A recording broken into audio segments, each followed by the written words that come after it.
What's happening, people? It is the 2022 draft show. Come on, people. Like, we are literally, the buzz is crazy. I've got Tommy G in the room. I got Zane in the room. You're listening to another episode of the Giants, guys. We're live, man. Like, honestly, it's like feels like Christmas. Like, I got wings, I got beer, I got ESPN going on over here. We finally made it, right? We made it. We're here, fellas. Let's go. It's taking forever, but we made it. This is it, and we have made it. We are made it. I see Entertainers in the back room there. He's chilling. Yes, I'm gonna pop him on in a second. Yeah. I just got a message from him too. Putting him on right now. I'm just putting the ticker on the screen, and there's my boy Chris. Look at him. He can't contain himself right now. Look at him. He's going crazy. Woo! What's up, man? What's going on, fellas? What's going on, guys? All right. I'm just excited for tonight, man. I've been thinking about it since about week 7 or 8 of last week. I just can't wait to see what happens. That late? You started thinking about it that late? Maybe it was like week 5. Maybe it was after the Dexter Lawrence offsides. That might have been it. Yeah, that was week 3, right? Yeah, nice and early. That's about right. Listen, I said this the other night when we had Tierney on. I said, I've only missed 7 games since 1984. Mm-hmm. And 6 of those games were a wedding, a funeral, and a couple tournaments that I've had for my kids. I said, I voluntarily didn't go to the last game of the season against Washington. I was too painful. The football was bad. And the minute, because I didn't watch it, I boycotted. Like I said, since 1984, I boycotted. And the minute I heard that they did like the whole quarterback. Yeah. From that moment on, I was completely tuned out till to April 28th. That's all I've been thinking about is today, right now. Yeah, I'm completely with you. I zoned out after that too. I kind of felt like Joe Judge was on his way out after the 11-minute tirade with the press conference, and then that, by the way, great historical soundbite for Giants fans. I mean, that's going to go generations, right? You can refer back to that, and it'll always be there about that. You know, more or less meltdown on his part. Yep. Again, that could have sparked our turnaround too. That was a key moment in getting him out of here. So I think that's going to be critical in our turnaround here, in my opinion. Yeah. Chris, how are you, brother? Good to see you, man. First time I got to work with you, man. I know we interacted on. Yeah, I see you on Twitter all the time, man. I'm excited to be on here with you guys for a bit. Yeah, absolutely, man, no doubt. I know you're going to be bopping around today. Again, thanks for tuning in. You guys are all starting to jump in the room. We've got 17, 18 guests coming in today. We got 18, 20 tomorrow. Wow. Yeah, so we'll do 20, 30 people over the last 2 days. Maybe we get Leonard Marshall to jump in. He's hanging around. He told me. So we're gonna have some fun with it. And I will tell you, you both brought up the soundbite, Zane, about Judge. Tierney said, like, when the year ended, there was a lot of consensus that Judge was coming back, and that he literally talked himself out of having a job because he didn't know when to shut up. Yep. Absolutely. I kind of attribute it to, like, when I'm on YouTube a lot of times, you'll get trolls in your chats, and they keep trying to rile you up and get you to say something you probably shouldn't say. I think the same thing happened to Joe Judge. I think all year the fan base was getting under his skin. He kept saying the same thing during the press conference. I'm going to look at the tape. And I think he finally gave the fans what he wanted. But I think ultimately that's what cost him his job.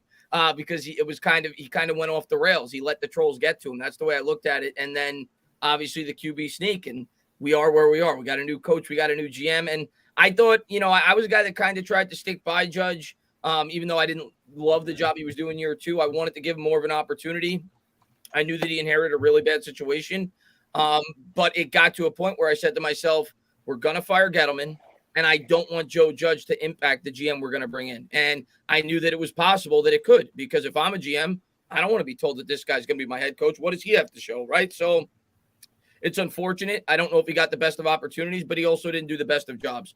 So here we are. We got Dable and we got Shane, and we'll see what they do tonight, man. Big stuff. And I'm loving Dave's energy, right? That's some good energy. Now, you can't fall in love with this stuff because production's going to matter. But just so far, just surface, I'm liking the energy, right? It's good energy coming from him as a coach.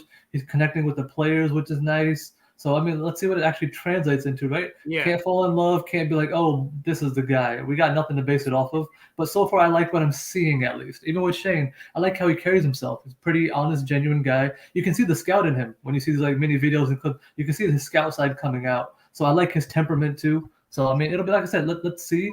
We got to give these guys at least 3 years, man. I know people don't want to hear that, but unfortunately, that's what it is. It's just the facts. And absolutely. One thing let's get into the nitty gritty stuff, because it's draft day, right? Let's go. It's draft day, right?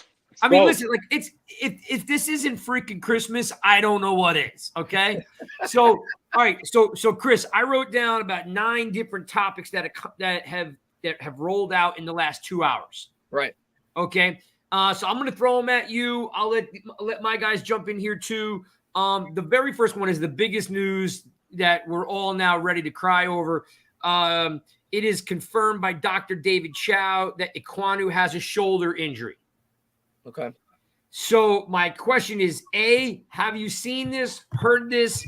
And whether you have or you haven't, what's your opinion? Because this supposedly is not a smoke screen. Mm-hmm. You know, this is actually being confirmed by a medical professional. Yeah, I heard about it on Twitter. A couple of people added me on it. I didn't have enough time to like really look into it to see if it was legitimate. If it is legitimate, this is bad news for the Giants potentially. We don't know how the draft's going to play out. I never thought we were going to be in on Equanu, to be completely honest with you. I think we're either going to go with Neal or Cross with the tackle. That's always been my opinion on the matter. But even if that is the case, if a team like Houston potentially is higher on Equanu, now maybe they take Neal or Cross. So if that is legitimate, that's potentially bad news for the New York Giants. Tommy, thoughts? Yeah, I agree. I will say this. I'm a little cautious to really invest into news that comes out right before the draft, a couple hours before. We had the report on Neal the day before yesterday from that website. I won't mention their name, about his medical issues. But yeah, it scares me, especially when you're picking in the top 5 and you're talking about a big guy, big heavy set lineman. Do we know what the injury was exactly? You said shoulder? Shoulder. That's a scary injury for a lineman, right? Your base and your force goes into your arms when you lock out. So that's scary. I would say, again, I'm cautious in believing what comes out a few hours before. I'm sure there's truth to it. But me, I'm an Evan Neal guy, honestly. And you've seen the reports from the Giants. They're looking at Neal or Cross. I haven't seen almost nothing that they're looking at Equanu. So I really wouldn't worry too much. But that's that trickle-down effect with Houston, because I had Houston taking Equanu. So if they if they believe these reports and Houston doesn't take him, what happens then? You know, I think that throws it into a little bit of a frenzy. Yeah, I think, well, 2 things that you brought up is the Neal failing physical somewhere during the process. Remember that every franchise has its own physical benchmarks, right? Yeah, right. So they may want like a body mass index of 35 and he's at 36. You know, they may want him to be at 332 and he's at 333. So failing a physical somewhere in the process, because we don't know where he failed it, how he failed it, or who he failed it with. Keep in mind that every franchise, you know, we'll just say Carolina's at 6, Giants are at 5. They could have completely different physical standards. You know, like I said, body mass index could be like 1 point off what their benchmark is, and they fail Neal. It's not failing it for an injury. It's just saying we want him to be at whatever it may be, 30 BMI, and he's at 31. You know what I'm saying? This is a little bit different, because if it is accurate at this late in the game, wow, does that throw a wrench in what happens, right? You know, realistically, you could really turn the draft upside down, because now what happens? Guys are sliding, guys are moving around. So like we may get that crazy frenzy after all. Like we thought, you know, hey, first 5 are going to be first 5, 6, 7 be fairly, fairly smooth. If this is accurate, it's not going to be smooth. Remember that guy whose knee was going to blow up if he got drafted, Miles Jack? And then all of a sudden he started falling. Where's his knee at? Where's his knee at? Has it blown up? Has he blown up? Not at all, right? So we get these little things. And again, like Tommy said, they always come before the draft because there's some smoke involved for some people who want, there's a little bit of smoke involved. There is some reality, right? So with Equanu, the shoulder thing, if there has been some type of medical condition or a previous injury, of course we want to know because we want to be able to maintain it and make sure he's got the strength and ability to move on. That's perfectly fine. To what degree? To what grade? How's it going to hinder his ability to play? No idea, right? So we're all just assuming that's the same with Neal. We don't know. Some team at some point failed him. For what? We don't know. So you're spitballing at this point. So I will leave it to the medical pros. I've heard nothing about Neal actually dropping because of it. No one has come out and said, we're taking him off the board. So whatever it is, I don't know how relevant it is. The difference would be you got nothing from Neal except for a potential failed physical somewhere during the process. By some team, right? Not even by every, but by somebody. Exactly. Right. This is an actual medical professional, Dr. David Chow. His name is attached to it. Yeah, he used to be a former NFL. Wasn't he working for the Chargers, right? He was a former doctor for the Chargers. What was the Chargers? I was going to say Raiders, but it could be Chargers. Somebody. He was a former doctor for like a team doctor. Let's keep moving. Yeah. Right? All right. So Shane says he doesn't want to get cute in the draft. Well, I and that was a little bit earlier. I kind of took it with a grain of salt. But correct me if I'm wrong, Chris. If you're not going to get cute in the draft, you're drafting a lineman. Or you're drafting a lineman and a pass rusher. Cute becomes drafting a corner and a safety, right? Or something like that. Do you agree? Like getting cute kind of looks like, you start falling in love with the shiny nickel syndrome. Like we all know as Giants fans, we're not going to succeed without trenches. Yeah. Listen, I think you could interpret it multiple ways, but I'm with you. I'm in complete agreement with you in terms of the offensive line. I think that has to be the primary focus going into this draft. That doesn't necessarily mean you got to take one at 5. Maybe you can take one at 7 if you got a near equal grade on some of the tackles that are still available, and maybe you feel like you want to assure that you get that defensive player at 5. I'm completely open to that. If you're like dead even with Evan Neal and Charles Cross, and you could get the one that does not get selected at 7. But yeah, I'm with you in terms of not wanting to get cute. Don't get cute. If you like a guy, you stay there, you take him. The way that I guess you could interpret that also is, say they have Sauce Gardner like second on their overall board, and you don't want to get cute either and let him potentially drop down to 7. So I don't know if that necessarily means that it's a definitive statement that they're absolutely going tackle. But when you look at the Giants roster, I mean, we don't have a right tackle. We don't have a starting right tackle on this football. There's no right tackle. So and you have the opportunity.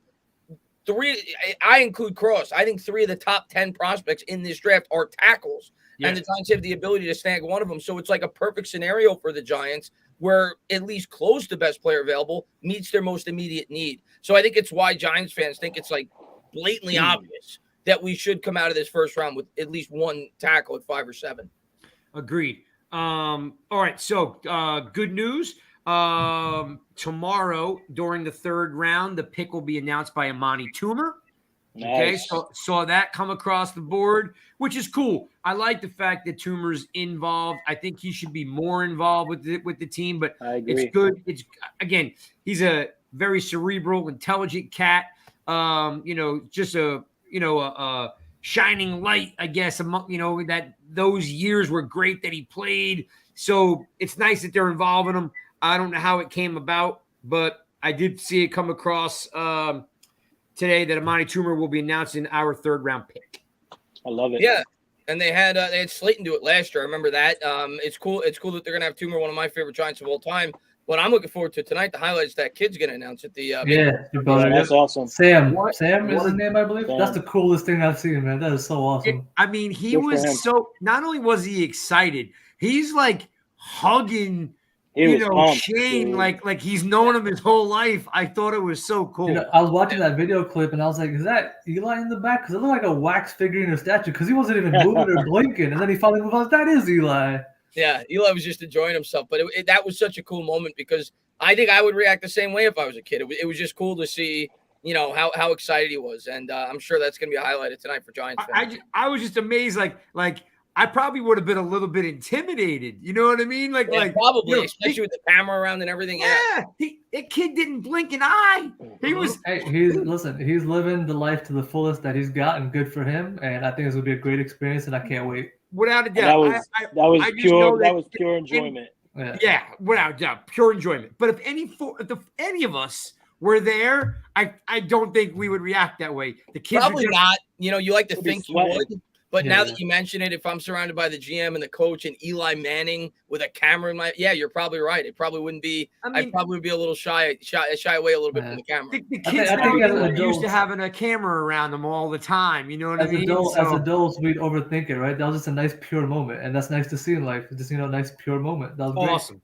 All right, so I brought this up, Chris, a little bit earlier before you jumped on, and thanks for look. I see plenty of you guys that are in the backstage. Hang on, we're getting there. Hope you're enjoying the show. Everybody's in the chat room. I see all you guys. Anthony, I see you. Joe, I see you. Chris, Peter, Carol, I see all you guys in there. Thanks. We're gonna get to your questions in a couple minutes. I only get so much time with Chris. I want to make sure I suck up some knowledge here. So, Chris, what do you think about this? Zane and Tommy, I think, disagreed with me, which is of course fine. If not, I can always put them on mute if I wanted to. All right. So about an hour ago, the Jags exercised Josh Allen's 5th-year option. Okay. He's their outside linebacker, DN. Remember, the Giants wanted him real hot. I was dying for him in 2019. Yeah. Yeah. So does that mean now that they've actually, brought their guy back on, is there a play now that the Jags don't need Hutchinson? Because there's a thought process. I need Hutch if I'm not going to bring Allen back. Now I'm bringing Allen back. Maybe I don't need Hutch or Tibbs because I know the consensus is that Walker's going to go. But I mean, I'm going to say I hope not, because I want them to go with an edge, because I don't want them taking a tackle, which I think would be the other position they would take if they didn't go edge there. You could also say that they extended Cam Robinson, right? So they gave him a multi-year extension, their left tackle. So I'm still leaning they're going to go with an edge rusher, but I think it's going to be Trayvon Walker. I mean, there's been a lot of smoke. There's been a lot of fuel to that. I think he's like minus 500 right now on the Vegas line to go first overall, which if you would have asked me that 2 months ago, a month ago, I would have called you crazy. I know. It's the most meteoric rise I've ever seen in my life. I don't think I've ever seen this before. The fascination. I understand the ceiling is super high. I think that's what it is. I think when you look at this draft class, I think the Jaguars are looking at it like it's not the strongest of draft classes, so we might as well swing for the fences. We've got a guy here that's 275 pounds. He runs a 4.5 40. He wasn't necessarily used in the same way that we plan to use him in Jacksonville, at Georgia. If you go back and watch a lot of the Georgia film, they kind of used him to kind of fill up gaps and allow the linebackers to blitz off the outside. So that may be why he didn't have as many sacks as they feel like he could potentially have. But yeah, I think they're doing it almost strictly off of potential rather than production. Yeah, I think this is the first time we'll see it. I think it's the first time you'll see it. Sorry, Tommy, for a non-quarterback. This makes sense when it's a quarterback, but for a non-quarterback, I don't think we've seen this. Go ahead, Tommy. Yeah, just to double back to picking up the 5th-year option on Allen. You could never have enough edge rushers, right? We've seen in 2007 when the Giants had the NASCAR defense with Equanu, Umanura, Strahan, Tuck. I mean, they were pulling guys out of the stands and getting sacks. So and they would bring in Tollefson, right? They had ammo. They had ammo. Yeah. So I think edge pressure, whether linebacker, defensive end, you could never have enough of that. Listen, one guy goes down, you have another guy coming off getting pressure. So I think that's a good problem for them, right? They have Josh Allen. They pick up either Walker or Aiden Hutchinson. Boom. I mean, that's 2 guys off the edge causing terror. You do realize my website is called NY Giants Rush for a reason, right? And we're gonna end up taking a tackle. Four. Right. Count them. 4 Super Bowls, all on pass rush. Yeah, no doubt about it. Yeah, no one can argue that. No doubt about it. All right. So Jones doesn't get his 5th-year option. 22.5, I think was the number, right? Right around there. Yeah. So, not that I'm the biggest fan of Jordan Ron from ESPN. I know he Not a doesn't fan. like. I know he doesn't like a lot of us because evidently we steal his stuff. Oh yeah, which- yeah. We don't like him either. Yeah. Yeah, Feelings it's a mutual. two-way street. That's fine. That's fine. It is it is a Absolutely. two-way street. I was kind of offended by it because I'm like, I don't know about anybody else, but I don't steal nothing. Like, I mean, like, I literally make sure anybody that writes for Rush creates original content. And I'm sure, Chris, you feel the same way. So, but I did, against my better judgment, I did pop into his timeline to see what he had. And the first thing I saw was that, you know, because they won't exercise the 5th-year option, the 2023 franchise tag is 30 mil. Right. I think it's actually gonna be a little bit more than that, potentially. Yeah, 33 million. And I actually seen if he goes to a Pro Bowl, he can go upwards of 39, 40 million. Yeah. What I'll say is I think the Giants made the right decision.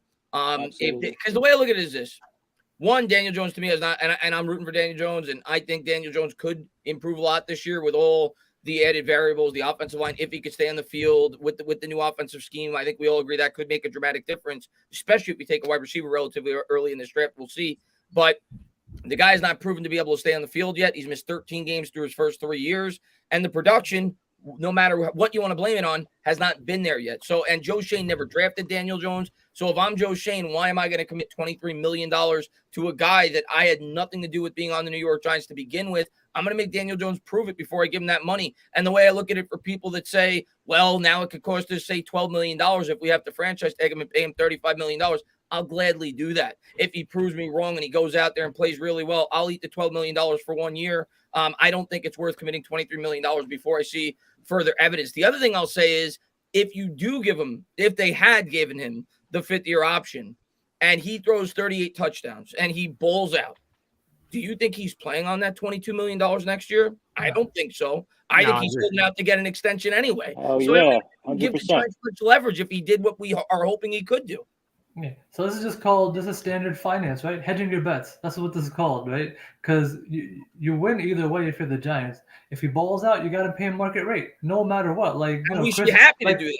Yeah, like Chris just Exactly. said. Like Chris just said, if he balls out, he's not playing on 22 anyway. You got to pay him market price no matter what. Now, if you do pick it up and he doesn't, now you know he has the leverage where you owe him money, but you're probably paying him a good 5 to 6 to 7 million more than you should be because he's probably worth around that 12 to 14 range. So I got no problem with this. The Don't worry, Giants man. are It's fine. also Yeah, I agree with Chris.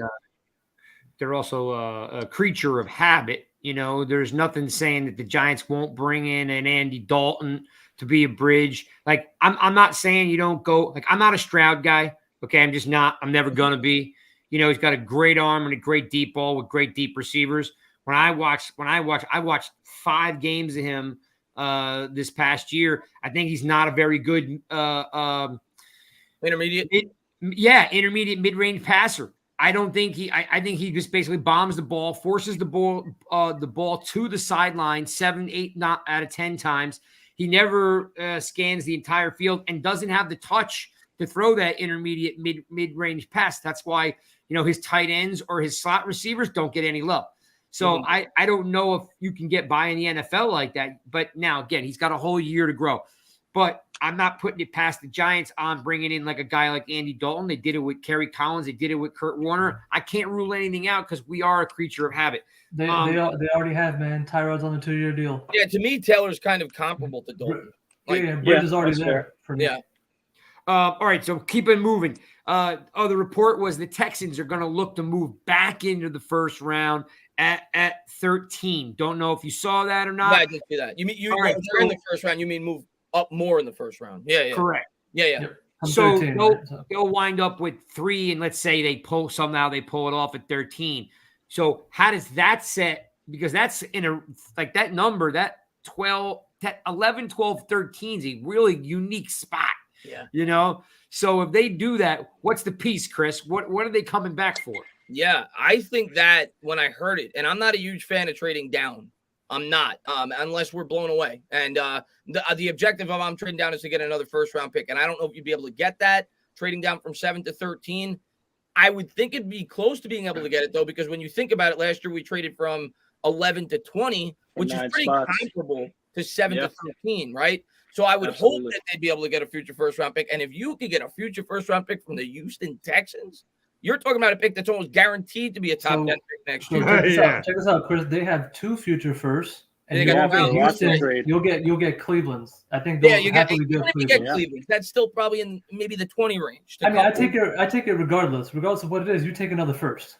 And if you get back to 13, you could still get a pretty good talent. I think once you get past like that 15, 16 range, it gets sketchy. But if you get to 13, I think all your options are open. You could go wide receiver there. There's a lot of good potential wide receivers in that range I could see. You could go interior offensive line. You could go with a guy like Linderbaum. You could go with one of the guards. Linebacker. Yeah, you go with linebacker. Devin Lloyd's a possibility. Devin Lloyd be sitting right there. Yeah, but I think that's a close enough spot to 7, depending on who's on the board at 7 when we pick. Like if Sauce is there, I'm taking Sauce. But I might even if I'm getting a future first from Houston, I still got to consider it. But I think it's a close enough pick where you could still get a pretty high impact player at 13, and you really help set yourself up to have some insurance in case Daniel Jones falters next year. Yeah, and Anthony has a question here about if Neal and Sauce are available. I'll pop it on the screen here. If Neal and Sauce are available at 5, who do you think they pick? I mean, listen, as much as we love Wink and what he wants to do, like this is my opinion, Anthony. Like I've said this since January 1. You can compete with average corners and average safeties. You cannot compete without an offense and defensive line. You can't compete. If you want to build the team correctly, you have to have a linchpin, at left tackle and right tackle. You have to have, a good edge rushers. It would be a travesty to not take Neal and hope you're going to get Cross. Yeah. You know what I mean? If Neal is there. A gamble. Well, that's the question at 5, right? So here's the question. Yeah, he's talking 5. If Cross and Neal are both at 5 and they have them neck and neck, then you take Sauce. That's what it is. Because you're getting one or the other. Yeah, that's what it is for me. It depends on. Okay, so let's play the scenario. You're saying Neal, Cross, and Sauce are all there at 5. I know I'm picking at 7 anyway. So there's only going to be one pick that's going to go after I got one in the bag. So I look at the way that I evaluated the players. If I have Neal significantly higher than Cross, I am not messing around. I'm taking Neal. If I have Neal and Cross similar, like they have an almost even grade, I'll take Sauce, and then I'll take the lineman that Carolina doesn't take. Come back, and I think that's what it is. I know they have Sauce high. I know he's definitely high on their list. I believe they have him above some of the tackles. I don't know how credible of a source this is, so I'm not going to say the guy's name or anything like that. I heard from somebody in a private message the New York Giants have Sauce Gardner ranked 2nd on their board. I heard that too. I think that's true. I do believe that. It. Yeah, and they have Neal slightly above Cross, but they prefer both over Equanu. All right. Listen, fellas, whatever happens in that spot, can we just not have Philly move up ahead of us, please? Can we not have Philly? I'm good with that. Let Philly move up to 4, give up draft capital, and draft like Chris Olave. Let them go ahead and do that. I'm good with that. I don't mind them taking Olave. Yeah, they could take Olave. I like the kid, but if you're going to trade up for a wide receiver at 4, go nuts, baby. Their track record at wide receiver is trash anyway. I'm good with this. All right, ready? I'm going to throw this is the wild card that I picked up this afternoon from McAfee. I don't know if any of you guys tuned into McAfee today at all. There is a report from the Detroit. Again, I'm just reporting what I hear, right? Because we're all, we all kind of regurgitate things, and we just trying to pass it on our opinion off of it. You give your opinion. Yeah. So absolutely. The report off of McAfee was that the Detroit Free Press has been saying there has been nonstop communication. Ready? Drum roll. Between Tibbs and Campbell, nonstop. So evidently, I believe that too. Again, according to the Detroit Free Press, which I got from McAfee, was that Tibbs and Campbell are nonstop in communication. And the word was that Tibbs said that the Detroit general manager is like hanging out with his uncle at the barbecue. It's like family. Jeez, man. Listen, and if you don't believe me, if you guys are out there, like I said, we got a ton of people popping in the room. Just jump on Twitter, type in McAfee, AJ Hawk's on there. You'll see him. He basically says that's what the article came out, and that kind of literally Noah, like, listen, that literally turns everything upside down.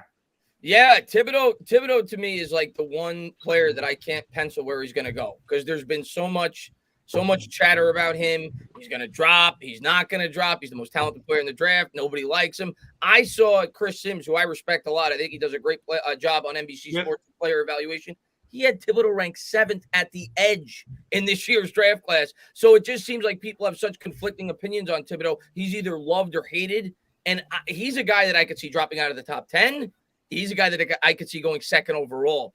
As a Giants fan, I worry because I do think he's got incredible upside, and I do think he has the potential to be a star, which is few and far between in this year's draft class, in my opinion. So I worry that the New York Giants don't like him, and if he gets past 4, we'd pass on him twice. So part of me is like, I hope he goes top 4, just so I don't have to live with the regret if the New York Giants pass on this guy twice and he becomes an All-Pro edge rusher. But I don't know where he's going. I don't know. He's so hard to figure out because, like one, you watch him on, you put the tape on, and you're like, damn, guy's explosive, right? Yeah. And I mean, guy can wreck a game if he wants to. You listen to an interview, cat's smart, well-read, educated. He's got a great head on his shoulders, and you're like, this guy's perfect. And then you hear like stuff like, he doesn't really care if he wins or he loses. Like if he loses, like he's got like that clowny vibe to him. Yeah, that's what people say. Well, the combine. Remember the combine when he was there and he was going to do all the drills and he backed out of doing some of the drills. That's the bigger one that got me. And then what was his response to why he left? Oh, it was a long day. So I think that routed some feathers, definitely. That's a tough one right there. That was the one that was a bigger red flag than somebody saying he doesn't care. That could be your demeanor, right? You could just have the demeanor where if you win or lose, it just doesn't phase you. And I'm okay with that demeanor, but the walking away from the combine was the bigger one. Yeah. So absolutely. which kind of brings it full circle to me is like no one is doubting the talent, right? No one is like I probably like when I think about it, like I want him on the Giants, Thibodeau, right? But I'm thinking back to Tony, and I'm going like, not while they're completely different cats, right? You still have a guy you really can't quite figure out if he loves football. So again, and he may love football. We don't know. Well, that's up for them to evaluate that. And correct. Yeah. Correct. I'm just saying, as a fan, we spend how many hours a week do we spend dissecting this stuff? Yeah. Right. Probably too many. Right. Way too many. Yeah. So I sit there and I say, okay, well, Tony doesn't love football, but like, that's okay. We're not killing the player. We're not killing the talent. We're just saying we don't see like, I don't know, like Cruz. You always like when you say, like Toomer loved football. He wanted to be there. Cruz loved football. He wanted to be there. You don't feel that right now. I do the same. Like, can I go 2 years with 2 guys that don't love football? And now, who am I to say whether they love it or not? I don't know. I'm just telling you, I'm trying to read the room. And like, again, I don't know if I can go back to back. This year, I want to overcompensate, and I want a guy who freaking loves football. Yeah. You know, am I crazy for feeling that way?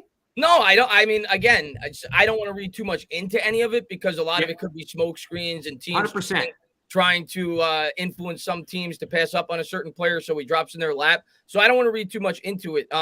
But no, I do. Of course, you want a guy that's fully bought in. And we all know once you get to the NFL, talent's only going to take you so far. Then it becomes the drive. It becomes the work ethic. Then you're playing with the best of the best of the best. There's a reason that there's so many first-round busts in the NFL because their heart's not necessarily in it as much as the next guy. Tom Brady was a 6th-round pick. He's not one of the most talented quarterbacks. Everybody worked his ass off. He wanted to be the best. Zane, let me ask you this. So technically, players don't owe fans nothing. The only thing they're due is they're required to do interviews. They, each guy has a certain day, a time, or whatever that they have to interview. Like there's certain things in the CBA they have to do. Yeah, they don't obligations. But they don't own the fans nothing, right? Doesn't that, as a fan, like when you know they don't have to be there and they are there, doesn't that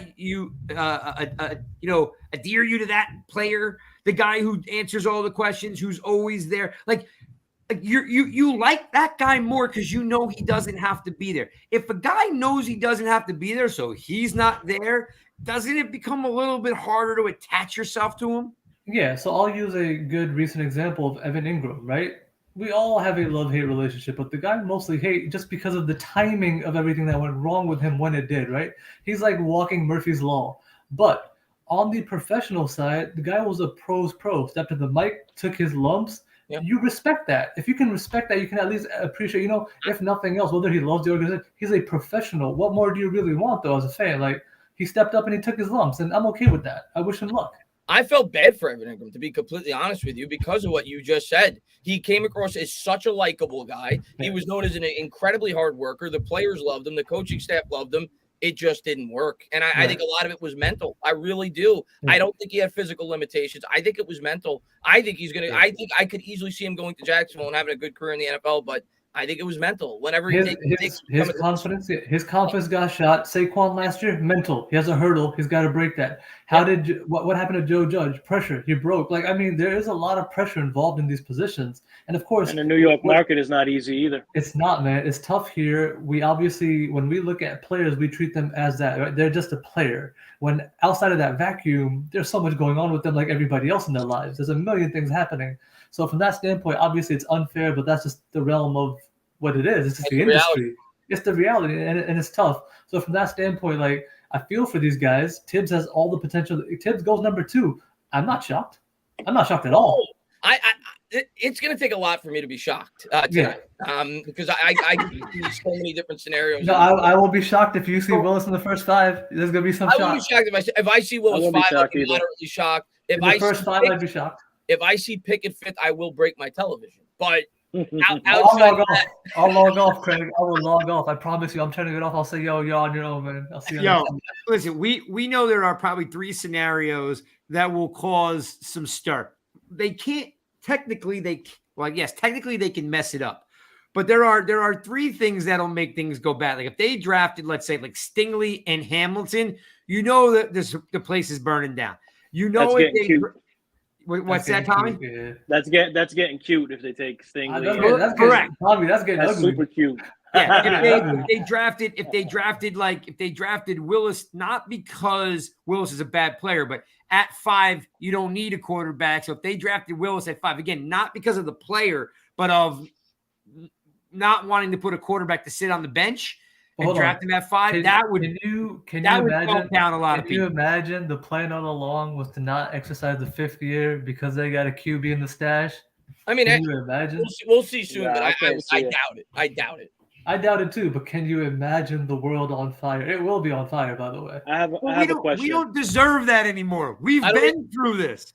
I don't mean to cut you guys off, but I gotta get going because I no. Appreciate you, Chris. All right, last thing, Chris. Who are we taking at 5 and who are we taking at 7? All right, at 5 and 7, I think we're gonna end up when push comes to shove. I think Evan Neal's gonna be a Giant at 5, and at 7, you're not gonna like my pick. Now I do think we could easily trade down. Definitely, I think we could. But who is it if we stay? If we stay at 7, I was all about Sauce. I don't think Sauce is getting to 7. I think the Jets or Houston take Sauce at 3 and 4, and I think the Giants stay committed to the corner and they take Derek Stingley. I've got Evan Neal and Stingley at 5 and 7. Guy hasn't had good tape since 2019. I'm not in love with the idea. Injured every year. I think the Giants are committed to addressing that cornerback position. I really do. But we'll see who falls. If it's we will. Right, let it be the guy Jermaine Johnson. Look at Jermaine Johnson looking fly at the drafts. Yeah, and thanks for hanging out. It's always a pleasure to have you on. Thank you, Chris. Just appreciate you, Chris, man. You're one of the good ones, man. You're a good human. Enjoy the rest of the draft. Hopefully, we'll keep tabs. I'm sure you and I will reconnect soon. And definitely, we'll definitely do something. Listen, we'll either laugh, cry, or celebrate together tonight. So we'll catch you later. We'll do something to recap the picks maybe in a couple of weeks. But I love the hoodie. I was wearing that same exact one earlier, and I just changed it. Enjoy the draft, guys, and hopefully we end up with whoever you want. And I think Neal and Thibodeau. Let me know, man. I'm always available to collab, dude. All right, be good, guys. All right, man. Peace, Chris. Thanks, Chris. All right, so that was interesting with the Stingley thing. I will say it kind of upsets me a little bit because I don't want Stingley. Me too. That's one play I want to stay away from. I'm out strictly because of medical and production declining. We talked about this a little bit earlier in that quick space I had. I understand people wanting to bet again on the potential. He's the best corner there is, by the way, if he's healthy, right? We're not talking about this. If he was healthy, he's right above Sauce. If it's like a 1A, 1B type scenario, I would absolutely take Stingley. But the downside being production has dropped. It's been injury braced. And when LSU struggled, he was checked out. That's, to me, problematic. All right, so here's the question coming from Peter. Peter's got a great question. Let me pop it up on the screen, and I'm going to let you run with this, Tommy, first. Okay, so Peter wants to know, does Bradbury get traded tonight? That's a great question. I'm going to say no. I think they've been trying to trade him for, a month or two now. I think they had some deals on the table. I don't think they've gotten what they wish they could have gotten for him. I know they were kind of searching for a 4th-round pick. I think it's tough. I think while he's still a good cornerback, he's an aging cornerback. He's upwards of $13 million against the salary cap this year. Finding a trade partner, one, is going to be difficult. Two, getting what you want for him. Joe Shane is, from what I've heard, very shrewd in some of these moves that he wants to make. So I think it's going to be tough. And I think when you look at the draft, finding that trade partner, finding someone where it works. One thing that I really was thinking about was when Tony didn't show up, of a package deal for Tony and Bradbury to Kansas City. I put a trade out there that was a little over ambitious. It was Tony and Bradbury for KC's number 29, and I think it was 86. I think that trade would have made a lot of sense, not happening now. So now you're just singularly trying to trade Bradbury. I don't think it happens tonight. Why is it not happening now, before I continue? Tonight? Yeah, you said, why is it not happening now? You just said the KC thing you threw out there. Why? Because Tony reported? Well, because Tony reported. And listen, I'm not saying, hey, the smoke's cleared from that little mini brush fire that we had. But I think Tony's going to be good to go. I don't think we're trading him. One thing this Giant team has lacked for many years now is a dynamic playmaker, right? So you have playmakers. A guy can catch a 50-yard bomb, goes right in his hand, score. But what about the dynamic playmaker that could catch a 2-yard pass on 3rd and 18 versus New Orleans and zigzag his way 16 yards and get the first down? That's what this team has lacked for a long time. And I'd be very cautious giving up on those guys because they are hard to find. So I'm dropping this one in here. Authentic, what's up, man? I hope you're still in the room. I've been trying to collab with this guy forever. He's awesome. Yeah, he is. He's me and him. Even if we disagree, man, it's always massive respect. And he's got a pretty good point here, which I struggle with Tibbs. And I'm gonna pop his comment up here. That would be like with Parsons and Tibbs, like he'd be pissed because we all knew how talented Parsons was. I didn't want Parsons just because I wanted a lineman. Like there was two line Slater and yeah, like they were there. So it wasn't I didn't want Parsons, I wanted a lineman, right? His point is pretty on point though. Like if you have a talented guy like Parsons staring you in the face, you're hoping regardless if he's, too smart for the room, because Tibbs is a super smart cat, his talent can really change, the Giants defense, right? Like Parsons would have. Parsons to me was like good if I wasn't getting Slater, right? So like I didn't want Parsons, I wanted the alignment. What do you guys think about what Authentic's saying here? Like if Tibbs is there, you got to take him because he has the game-changing ability like Parsons did. Go ahead. Go ahead, Zane. Yeah, I mean, you can't disagree with that. Again, there's no talent question here. And it's just this fodder you always get from people. There's this problem, there's that problem. It could be like this. I haven't heard it from a teammate. I would have liked if somebody from Oregon came out and said, yeah, even anonymously. We haven't heard it from a teammate. Haven't heard it from a coach. Not sure where it's coming from. I don't get, vibes from Tibbs that he's not genuine or authentic in what he's saying. He doesn't seem pre-speeched. He seems very, very genuine in his reactions. I think the kid's going to be fine. I think he's going to be a star. Look, hey Zane, yep. I want you to. Can you see? I don't know what your screen looks like. Can you see the people in the backstage? Yeah. No, there's Bob with his boys hanging out backstage. So Bob is the one that made us the scrim. So what's behind you, Zane, Bob made it for us. Oh, nice. And Bob has That's it right dope, behind man. him. You see it? I need one, man. I need one over here, please. Yeah, we got to get you That's one. fire. I love Bob, that. Bob, just so you know, I'm gonna put you up in a minute. But look, can you see it right there behind me? I cut Good job, mine Bob. out right there. Yeah, I got the big joint right here. So yeah, Your on dang skull's Tibbs, so big. on Tibbs, if he's there at 5 and 7, I want to get back to the rush too. So I would take him. But the reason I've been saying Sauce for months now, even when Craig wanted to murder me for even bringing it up before he possibly was okay to the idea, was simply because I'm going scheme above everything else. I know what Wink wants. We know what he wants, and you have to lean towards scheme. That's how players get picked. There's very few universal players that are going to be like, well, it doesn't matter the scheme. I'm going to take this guy regardless. So I think for what he wants is why I've always been leaning towards Gardner. So even if Tibbs is there, if Gardner's there, I think they would take Gardner over Tibbs regardless, just because they prioritize or have a higher grade on one over the other. Yep. I agree with Zane on that one. The only thing, someone just said in here a minute ago. So I'm watching the draft. They're doing the national anthem right now on TV. They got the Marine Corps out there. But ideally, hold on. Ideally, I'm still gonna go with my number 7 pick, which I wanted originally, Jermaine Johnson. Man, I'm sticking with that. Yes, if I go edge, I want sir. Jermaine Johnson. Yeah. I've been saying that I'm too. a big Zane. Did you see that highlight I posted today when he hit Equanu with that nasty blender Put him on his spin move, ass. dude? Yeah. Come on. And they say he has no pass rush bag. Get out of here. I love here's JJ. the thing. Here's the thing. I'm also, I think Zane and I've talked about it. I'm also a Johnson fan. The knock on Johnson is that when you're 21 years old, you got growth, right? You got 22, 23, 24 to grow. So getting a second contract is the growth. If you bring a cat that's in 24 already, does he have the ability to grow? It's not about how smart he is. It's not about his motor. He's got a great motor. Like, I like Johnson. I still think you take a chance on him.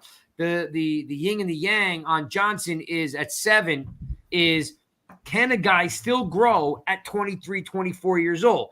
The 21-year-old kid's going to grow because he's 21. But if you're 24, how high is your ceiling? Can you actually grow at 24 being a pro? I can't judge that. I have no idea. We'll never know because so. apparently he's going number 4 to the Jets, so we'll never know. You're crazy. I could see that. I could see that happening. That's been linked a lot. Even Jets beat reporters have been saying, don't be surprised if that's the move. So wait a minute, hang on, Carrie. If you're in the room, why are you flipping out? Hang on, his comment just says, "I'd flip out." What are you flipping out about? Come back in the chat. Tell me what you're flipping out about. Tuto, thanks for jumping in the room. Tuto's always in the building, man. Tuto is always in the building. Just in case you're new to the Giants, guys. We usually do the show on Tuesdays in season, Wednesdays out of the season. We always have Tuto jump in the room. Him and his boys from Italy are out there. Even though I'm still waiting on my rugby jersey, Tuto, we love you. Good luck in your training. They're big rugby dudes out there. I see Big Blue Sports Authentic. I see Nick. I see Anthony. I see Joe Becker. I see Diego. I see Peter. I see Peter the Beast. I see Carol's Delicious Healthy Recipes, which kills me because has been in the room since 6:13. So draft week, Shout dude. Out, I'm gonna jump in. I'm gonna jump in this earlier. Is like freaking Christmas. I'm gonna jump in early on what you're saying about Bradbury. Does he get traded? I'm leaning with Tommy. It's a no, but I'm gonna go ahead and jump on the other side and say yes. Just because I think he'll get traded maybe tomorrow, or the day after. So I think he will get traded. Right.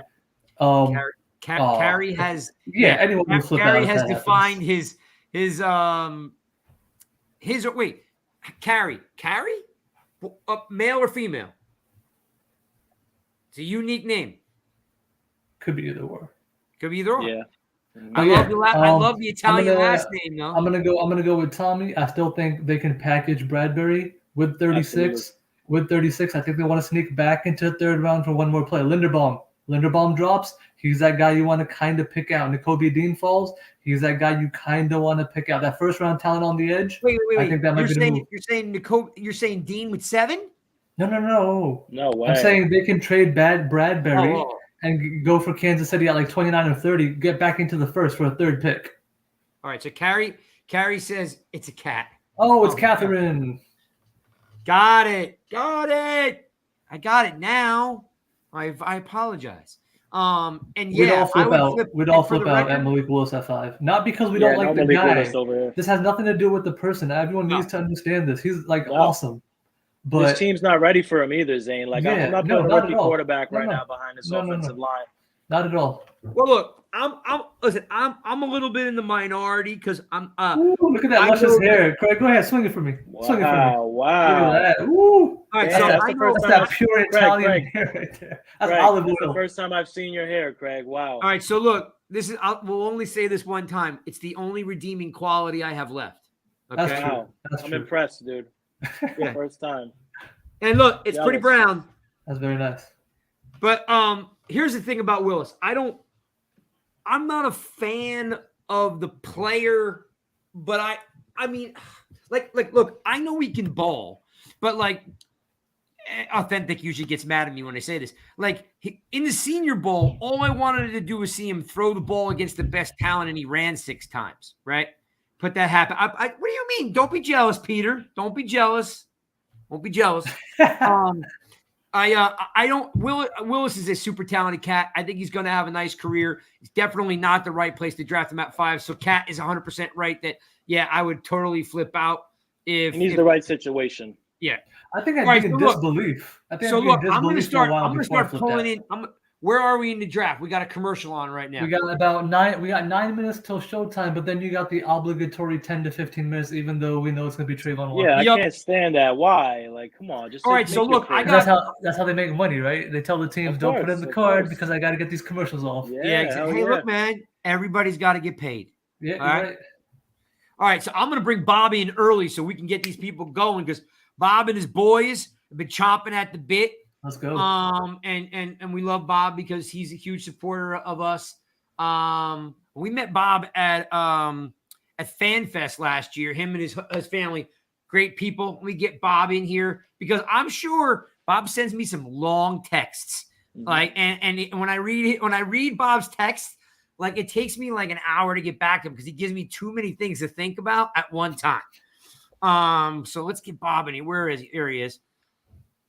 Gentlemen, thanks. Love the poster. Loving the poster. It's a great poster. I'll make you one, Tom. Don't worry. Yeah, I want you to know one is boys, you got whether you believe it or not, you got a cool dad. He's a good guy. So take care of him. He's good people. 2, look, my stuff. Look at that. My stuff looks. Thank you. That's great. My stuff looks good. So, can I ask you a question? Yeah. Equanu's got a hurt shoulder, but he did 25 bench presses at 225. Can I have something? We don't know when he hurt the shoulder. We only know that the report is that he's got an injured shoulder, and there's a doctor's name attached to the report. It's the only thing that's come out so far. That's crazy.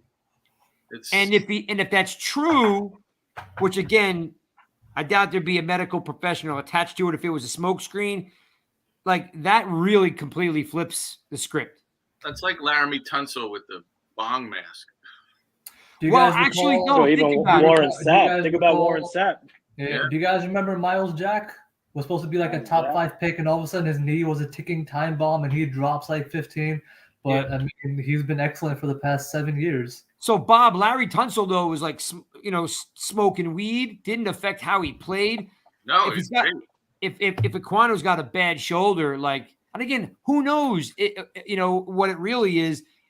Because, look, we talked earlier about Neal failing someone's physical along the way, and I was making the point that each team has a different benchmark for physicals. They may want BMI at 30, and he's at 31, so they fail him. Doesn't mean he's injured. This is an injury that they're reporting. It might have happened during the combine, for all we know. I saw the picture of Evan Neal. It's the skinniest 337-pound man. He's definitely dropped weight. He's definitely dropped weight. He's dropped weight. He's first on my list. All right, boys, who do we want? Dad wants Neal. What do you guys want? Luke here, and this is Jake here. All right, I'm going Jake. Who do you want, Jake? Who's your guy? I want Neal and I want Sauce. I like it. Boy. All right. I like it. I like it. All right. What else you got? Come on. I think it's going to be Cross and Sauce.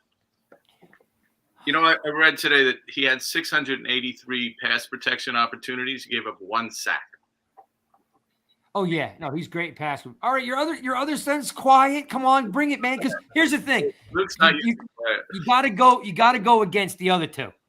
Yeah, you can't pick the same. Spice it up. This is the first one in a while that I can remember where I'm not really nervous at all because I know at least 8 players for this 5 and 7 spot, but I don't know who's going to fall. I think if Sauce falls to 5, it sounds like the Giants are going to be all over it. I want to tackle, but I'm thinking. So you would, if Sauce and Neal are together, you're saying Sauce over Neal? I think they might lean towards that because there's teams that are looking to trade up. Possibly the Texans are trying to get back in the first round. He's right. I'm telling you, there's 2 tackles. We talked about this. There's 2 tackles in Sauce. They're going Sauce first. Absolutely. I would not be surprised if I'll shed a tear if that happens. If Why? Sauce are They're still, going to get a tackle. you go Sauce, Gardner, and then you take whoever's left at 7. Yeah, you still get your tackle. You still get best player available D, and you Listen, get your I'm going to say tackle this at to 7. everybody. Stop sleeping on Cross. You're sleeping on a lot of people are sleeping on Cross. He's getting unfair bias because of this whole air raid thing. Equanu struggles with pass blocking. Nobody brings it up. I've seen Evan Neal get put on his ass. Nobody brings it up. But Cross can't play. Come on, man. He'll be fine. Cross is the best pass protector in the draft. He's a technician. I don't think it's that he can't play. I think it's that he hasn't had the opportunity to really run block a lot. So it's not like that's a good point. It's not like he's a bad run blocker. He just hasn't had the opportunity. The guy might be devastating. He was actually ranked pretty highly at Mississippi State. Yeah, it's the you're a product. It's called being a product of the system, right? Air raid. I just want you to know I'm watching the draft right now, and Aiden Hutchinson is doing an interview. He's clearly 2 feet taller than the girl interviewing him. That cat is tall. Very dapper too, man. It's looking about good. the edges this year. They're not 249 pounds. They're all like 260, 270. Yeah, lean. Well, guys, because tackles are 330 pounds. I don't. It is. His jacket looks great. I don't want this to sound like like you're just fishing, but like if he's the real deal, which I think I've seen maybe 5 or 6 complete games that he played. Like he just reminds me of a young JJ Watt. He just does. I mean, maybe Watt was a little bit more physical and Hutchinson's a little bit more nimble. He's got a little bit more bend in him than JJ Watt did. But if he doesn't go 1 and he goes to 2 to Detroit, he stays home. I don't think there's anything wrong with him staying home. But as I mentioned earlier, I was listening to, I don't know how long you guys were in the backstage, but I was listening to Pat today talk about the Detroit Free Press is talking about nonstop on how Tibbs and Campbell have been talking nonstop all week. There could be a surprise in there that Tibbs goes over Hutchinson at 2. Yeah, I could honestly. That's not a surprise to me. Players be edge. It could easily happen. There's nothing set. I feel like the Texans are going to go with Equanu despite the shoulder issue, whatever that is. I think so. I think they're taking Stingley. Really? I think they're going corner. That might be what they're trying to trade back up for. If it's not Sauce, they might. I think if Sauce, that's a valid point. Going to try and get the Panthers for him, but if not, they're going to try and get to like Seattle or maybe to get. That makes some sense though. No, that's a good point. Because again, you've got 2 corners that are so far above the other 2. You're going to have some people move for them because we all know how hard they are to get them. Yeah, but you're not afraid of Stingley's last 2 years. Like he had a great first 19. year. Well, I mean, I'm out on him. No offense, I'm out on Stingley because of the medicals and production drop off. It has nothing to do with he's just regressed. It's not my personal opinion, but I'm not too high on Stingley, but the league clearly with Travon Walker, they bet on the intangibles and the combine, the upside, athleticism, and Stingley has all of that. It's kind of undeniable with that part at least.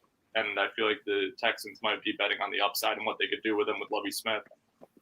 Yeah, I mean, Walker has 6 sacks, and he's gonna be the number 1 edge. I don't get it. I was looking through it.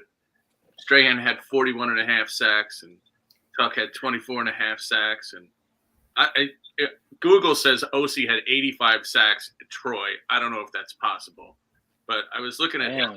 I don't, Leonard Marshall had 5 sacks in his college career. So he's the outlier as far as I'm concerned because he was a very good DN. But he didn't go number 1 overall, did he? And JPP only had 6 at Southern Florida. Yeah, so I think it makes a difference to me that whether you produce on the field. That's all. I have a question for the Joyce boys, if I may. Sure. So, if we decide to trade back, do you guys want picks in this year's draft? Do you want to stack up, give Daniel Jones, Saquon Barkley a fair shot, some more ammo in essentially their contract years? Or are we looking towards 23? Are you looking to get an extra first next year, in case things don't work out with Daniel Jones? I think we need the 2 first next year because if Daniel Jones falls flat on his face, it's a good quarterback draft next year. I think if we get a trade, I'm looking for something a little bit better than what we got for the Tony thing just because of the pick separation. But I'm thinking if the Steelers want to move up, we go back to 20 from 7. We get their 20th, next year's first. It's kind of similar to the Bears one. And yeah, you got to get at least another second or third, something else in there. You got to a little something. You might get a little something this year. You might get best of both worlds on that deal this year and next year. Yeah, and because if they trade back, then it's also could be possible that their second round pick will could trade back in late for the first round and maybe stack up another starter for this year. Yeah. Just remember they can't get 2 because they can't afford 3 first round picks. So if you've got 16 and 19, was that Pittsburgh or they can't afford They can. Because the thing is, I'll tell you why. In order to package back up into the first, they have to give up some current. That'll help balance out that cap. They'll be okay if they do that. They can't do it flatly, but they will be able to. But it's not going to – Shane's already – well, he already mentioned the fact that it would be better to stack in 23 than 22 because That's of the how ideal tight world. that'll make them. Yeah, absolutely.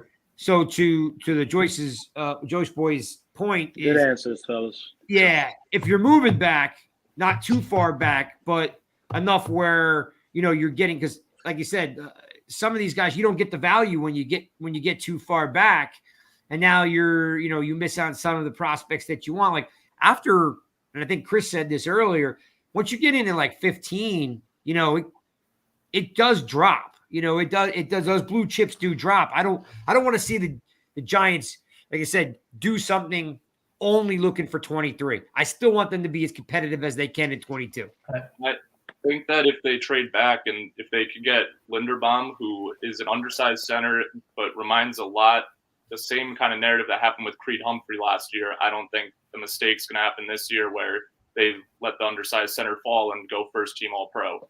And if you can get a Neal or a Cross, probably at 5, you'll probably be able to get a Neal there, and you can get one of them, get Linderbaum, still have another first for next year. You're really setting Daniel Jones up into the best position possible, and then you have the 2 first next year and another first after. For if Daniel Jones doesn't succeed, you can move up and get one of the quarterbacks next year if you want, or you just have 2 first to build more. Yep, all valid, great points. Appreciate all of them. It was great having the Joyce boys on. We're very lucky to have you guys come on. Great job. Great job. Before we let you go, if we don't move, give me the pick at 7. If we don't move, who's at 7? Give me each of your 3. Who's at 7 if we don't move? I'm hoping for Thibodeau, but we'll see. Okay, go ahead, Bob. I think it's going to be Cross and Sauce in whatever order that happens to be, and I think Wink Martindale has to decide if he needs that corner, that press corner, to make his defense run. Then we have to get that corner for him. Yep. I'm with your son on the Thibodeau thing, because I just, my website, as you know, is nygiantsrush.com, because all four trophies were won on pass rush. So I'm not, unless it's Jermaine Johnson's there, I want Thibodeau or Johnson. I just want a pass rush again. We have a lot of fun when we're rushing the passer. All right, go ahead. Last one. Who's your pick at 7? Probably Cross, because I don't think Neal drops that far. Do you think puts it 5? Damn. All right, so hang on. I'm right. So it's Tibbs. Bob, you're saying Sauce. He says cross or Oh, sauce. cross. I think No, it's cross 5 or and sauce. 7. Either or. Hey, and thank you, Dave Gettleman, for your parting gift, which is we can't afford to sign 2 first-round 10. I mean, it's like kicking our ass on the way out the door. But yeah, if we had those 2 and we didn't move, I think it's going to be a tackle and the corner. Well, gentlemen, thanks for hanging out with us for tonight.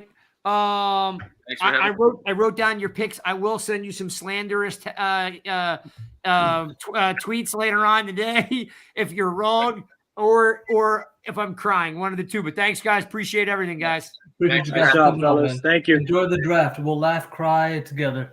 Yeah. Let's get it. Good night, guys. All right, so I'm looking for Danny, and I don't see Danny here, but let's try to get Danny on 8:05. Danny, are you there? Danny going Danny. on. There he is. Danny. Welcome aboard, Danny. What's up, brother? How's it I going? was nervous because I didn't see you on the screen. Is he muted? Oh, you're muted. You're muted. Let me see if I can unmute you. There, wait. He's saying Go ahead, a lot, try now. too. What's going on, guys? What's up, brother? I realized why that. is I just Danny realized- on mute? I'm like, I don't know. I was being courteous to you guys. How's it going tonight? Excited? What's up, brother? It's like, dude, it's like Christmas, man. We've been waiting I know. for it forever. It's funny though. Gettleman really gave me some PTSD badly right now. Like the whole day, I've been like shaking. But honestly, thank God Daniel Jones didn't get the 5th-year option. So that was a baby step of I feel good about ourselves going into tonight. Yep. I don't hate Daniel Jones, obviously, but they made the right move. The best thing about that, Danny, it tells us that John Mara is not in charge. That's Right. what that tells me. I was just going to say that the old regime would have picked up that 5th-year option probably a month ago. Absolutely. So what are we feeling? I've been listening to everything you guys said. Entertainer was great. The Joyce boys were good. So what do we got? Danny, the question is, what are you feeling? You know what we're feeling. Man, what are you that's at? the question, Danny. You and I talk on a regular basis, and whether we're texting, DMing, whatever. The biggest story is Equanu with a shoulder injury. If this is real and it's got a medical professional attached to it, that completely sets the apple cart. And then the second report from the McAfee show of Thibodeau being like best buddies with Campbell, like this whole thing could blow up. So our question is, what are you thinking? I like the attitude era of wrestling, and Stone Cold would always say, "Don't trust anybody." So honestly, how convenient that Icky's shoulder injury is coming the night of the draft, like so many other things. Yeah. So that seems pretty. That's what I said earlier. I'm not trusting a lot that comes out a couple hours before the draft, fellas. I don't know about you. And Craig's right. It is a real doctor. It is an official doctor, well established in the business. That's scary. That's the scary part. It holds a lot more weight. That's why Tommy, they get paid. if we're going conspiracy theory, here's the thing. Yes, it's a doctor, but somebody got paid to sit on that report. Of course. Yeah, it should have come out already. We just found out. Come on. All right, so Goodell right now is at the podium. I don't know what he's saying. It doesn't matter. He's getting You booed. guys watching boys. ESPN or are you watching NFL Network? So I'm on the same page with you guys. I think I got ESPN. All right, I got it on there. Let's go. So it's officially going right now. So let's go. So the Icky stuff's scary. I had a busy day at work, so I missed that. So that's news to me. That only came out a few hours ago. Yeah, it literally rolled out about 6 o'clock that Dr. David Chow attached himself I had to to put it. my son to bed. So hey, look at that. Ice Cube's on stage. So Ice Cube. Wait. Sorry. Wow, look at that. Why is he on there? He's a big Raider fan. It's in Vegas. Huge Raider fan. It's in got Vegas. Derek Carr up there too, so yeah, he's a diehard Raider. They're the host, right? It's Vegas, so the Raiders are the host. Yeah. Yo, he just took over the microphone right from Goodell. He's like, move out of the way. It's Ice Cube, man. Of course he's gonna do that. Marcus Allen up there. Yep, Marcus Allen's up there. Carr's up there. Waller's up there. So Danny. So back to Craig McAfee. What did McAfee say?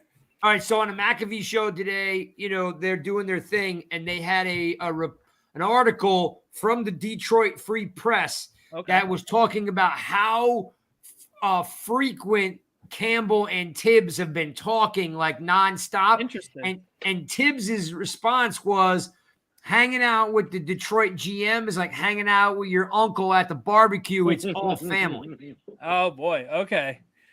That's interesting. See if the whole Trayvon Austin goes to Jacksonville and Walker. Walker, sorry. Got my names mixed up there. If Walker goes to Jacksonville, like so randomly the last 2 days, couple of days have been shooting out right now, you would have to think Hutch would go number 2 to the Lions because of the whole Michigan, Detroit thing. But hey, Tibbs is supposedly one of the best athletes of this whole entire draft. So I think you should go 1, but it doesn't mean he's gonna. Yeah, I agree with Danny here. I don't care how good the barbecue is. I don't care how good the cheeseburgers are. If Walker goes 1, Hutch goes 2. Yeah, That's and my assumption too. Craig, you didn't compare. I'm calling BS on you loving Thibodeau over his son. Remember you compared him to Ovi last week, and I had to stop you. Yes. You did. Well, I don't want Craig was in vacation mode though. In all fairness, I figured that, mode, and he wasn't giving up either. I gave him credit. I'm like, Craig, come on, man. That was the mojito. That was the mojito tweet. I'm like, okay, well, at least I can defend myself with this. This is how I'll defend myself. I used to think that like OV wouldn't give 100% when he got to the Giants. When he was with Miami, he was lean. Was a dog. He was a different player when he was with Miami, and I just thought like that's kind of what Tibbs reminds me of. I was like when OV got to the Giants, and I know again OV was a dynamic player his first 2 years with Miami, and then he just kind of turned it off. Like literally until his contract year in 2016, he was a monster. He just contract, but Danny, that's the contract year. Yeah, that's true. So he technically really had 2 good years, and then the rest fell. And then he was a front runner with us, obviously, unfortunately. Well, and then Carl Banks disagreed with you, Craig. Banks did not agree with you. Again, no, he just said that. He said that OV was once a good player on another team. And when you look at his numbers, it was rookie year, contract year. Like he mailed it in for the 2 years in between. And I just don't want another guy to mail it in. And like, if everyone's saying Tibbs is mailing it in, why would I go there? I don't believe it. Listen, I watched a lot of tape on Tibbs, probably more than any other prospect. I didn't see him take a lot of plays off, fellas. I really didn't. That's say differently. So I don't know where this whole talk is. Maybe it's the NFTs. I don't know. It's that whole Alabama comment when he was getting recruited. And the combine thing we talked about earlier. If he magically falls down to us, we need to figure it out. I'm bringing Eric. There. I'm bringing Eric in because my man's hanging out backstage. He's chilling, and I was like, "We're already like Taco Bell." Eric doesn't respect Taco Bell. I better get him the hell off my screen. Never. Can you guys hear me? Yeah, we hear you good. Man. How are you? I'm good, man. How you guys doing? I looked at the clock and I'm like, oh man, I'm already 2 minutes into Eric's time. I'm sorry, Eric. In, man. All good, man. I'm black, but I'm always on time. You know. Hey, that's messed up. That was a good one. Never on colored people time. All right, so Eric, look, me and you, we talk. What's it gonna be? Like, give me this. What do you want, and what's it gonna be? I'll be completely honest with you. I really don't care who we pick. And the reason why I say that is I really care more about what this coaching staff is going to do with the players that we do get. Okay. I'm more interested in, again, that we have a competent coaching staff. I feel like we haven't had one in a very long time. So I feel like if we get a good coaching staff here, it really, they'll get the best out of whoever we pick at the top of the draft. I look at teams like last year, Indianapolis went into Arizona on a short week, missing their entire offensive line, missing 5 starters on defense, and they won that game. Good coaching. They got the best out of their roster. Baltimore last year, missing most of their defense most of the year, started off 8-3. They got the best out of their roster. So again, I just want this coaching staff to get the best that they can out of this roster. So that's what matters most to me. I'm in no way, shape, or form saying that the Giants are going to win 9 games next year, but there's 9 games on the schedule. I feel like we should be competitive. Like it's winnable, right? Right. Absolutely. Like if the coaching staff can step up and put players in position for real, like Joe Judge said he was going to do that with the players, and we might have saw it a couple of games here and there in the 2 years that he was there, but it wasn't consistent. So again, like I'm looking at these 9 games and I'm saying, oh man, like we could, again, we should be competitive in some of these games. So again, the coaching staff is what matters. It's like Lloyd Christmas, right? So you're saying there's a chance. It's like Lloyd Christmas. So you're saying there's a chance. Right. I just think there's a chance. I mean, there's so many needs on this roster that I feel like we really can't go wrong at 5 or 7. 100%. So I agree. If the coaching staff Jacksonville, does, the pick is in. Right. So we know the pick is in. Oh, here we go, people. The truth. Hey, right after First one. Danny, right after the pick, I gotta let you go after the pick, Dan. Let it be Trayvon Walker. Thank you. Let it be Walker. That would shake everything up. There we It's gonna be Walker. It's gonna be Lock Walker. and load, baby.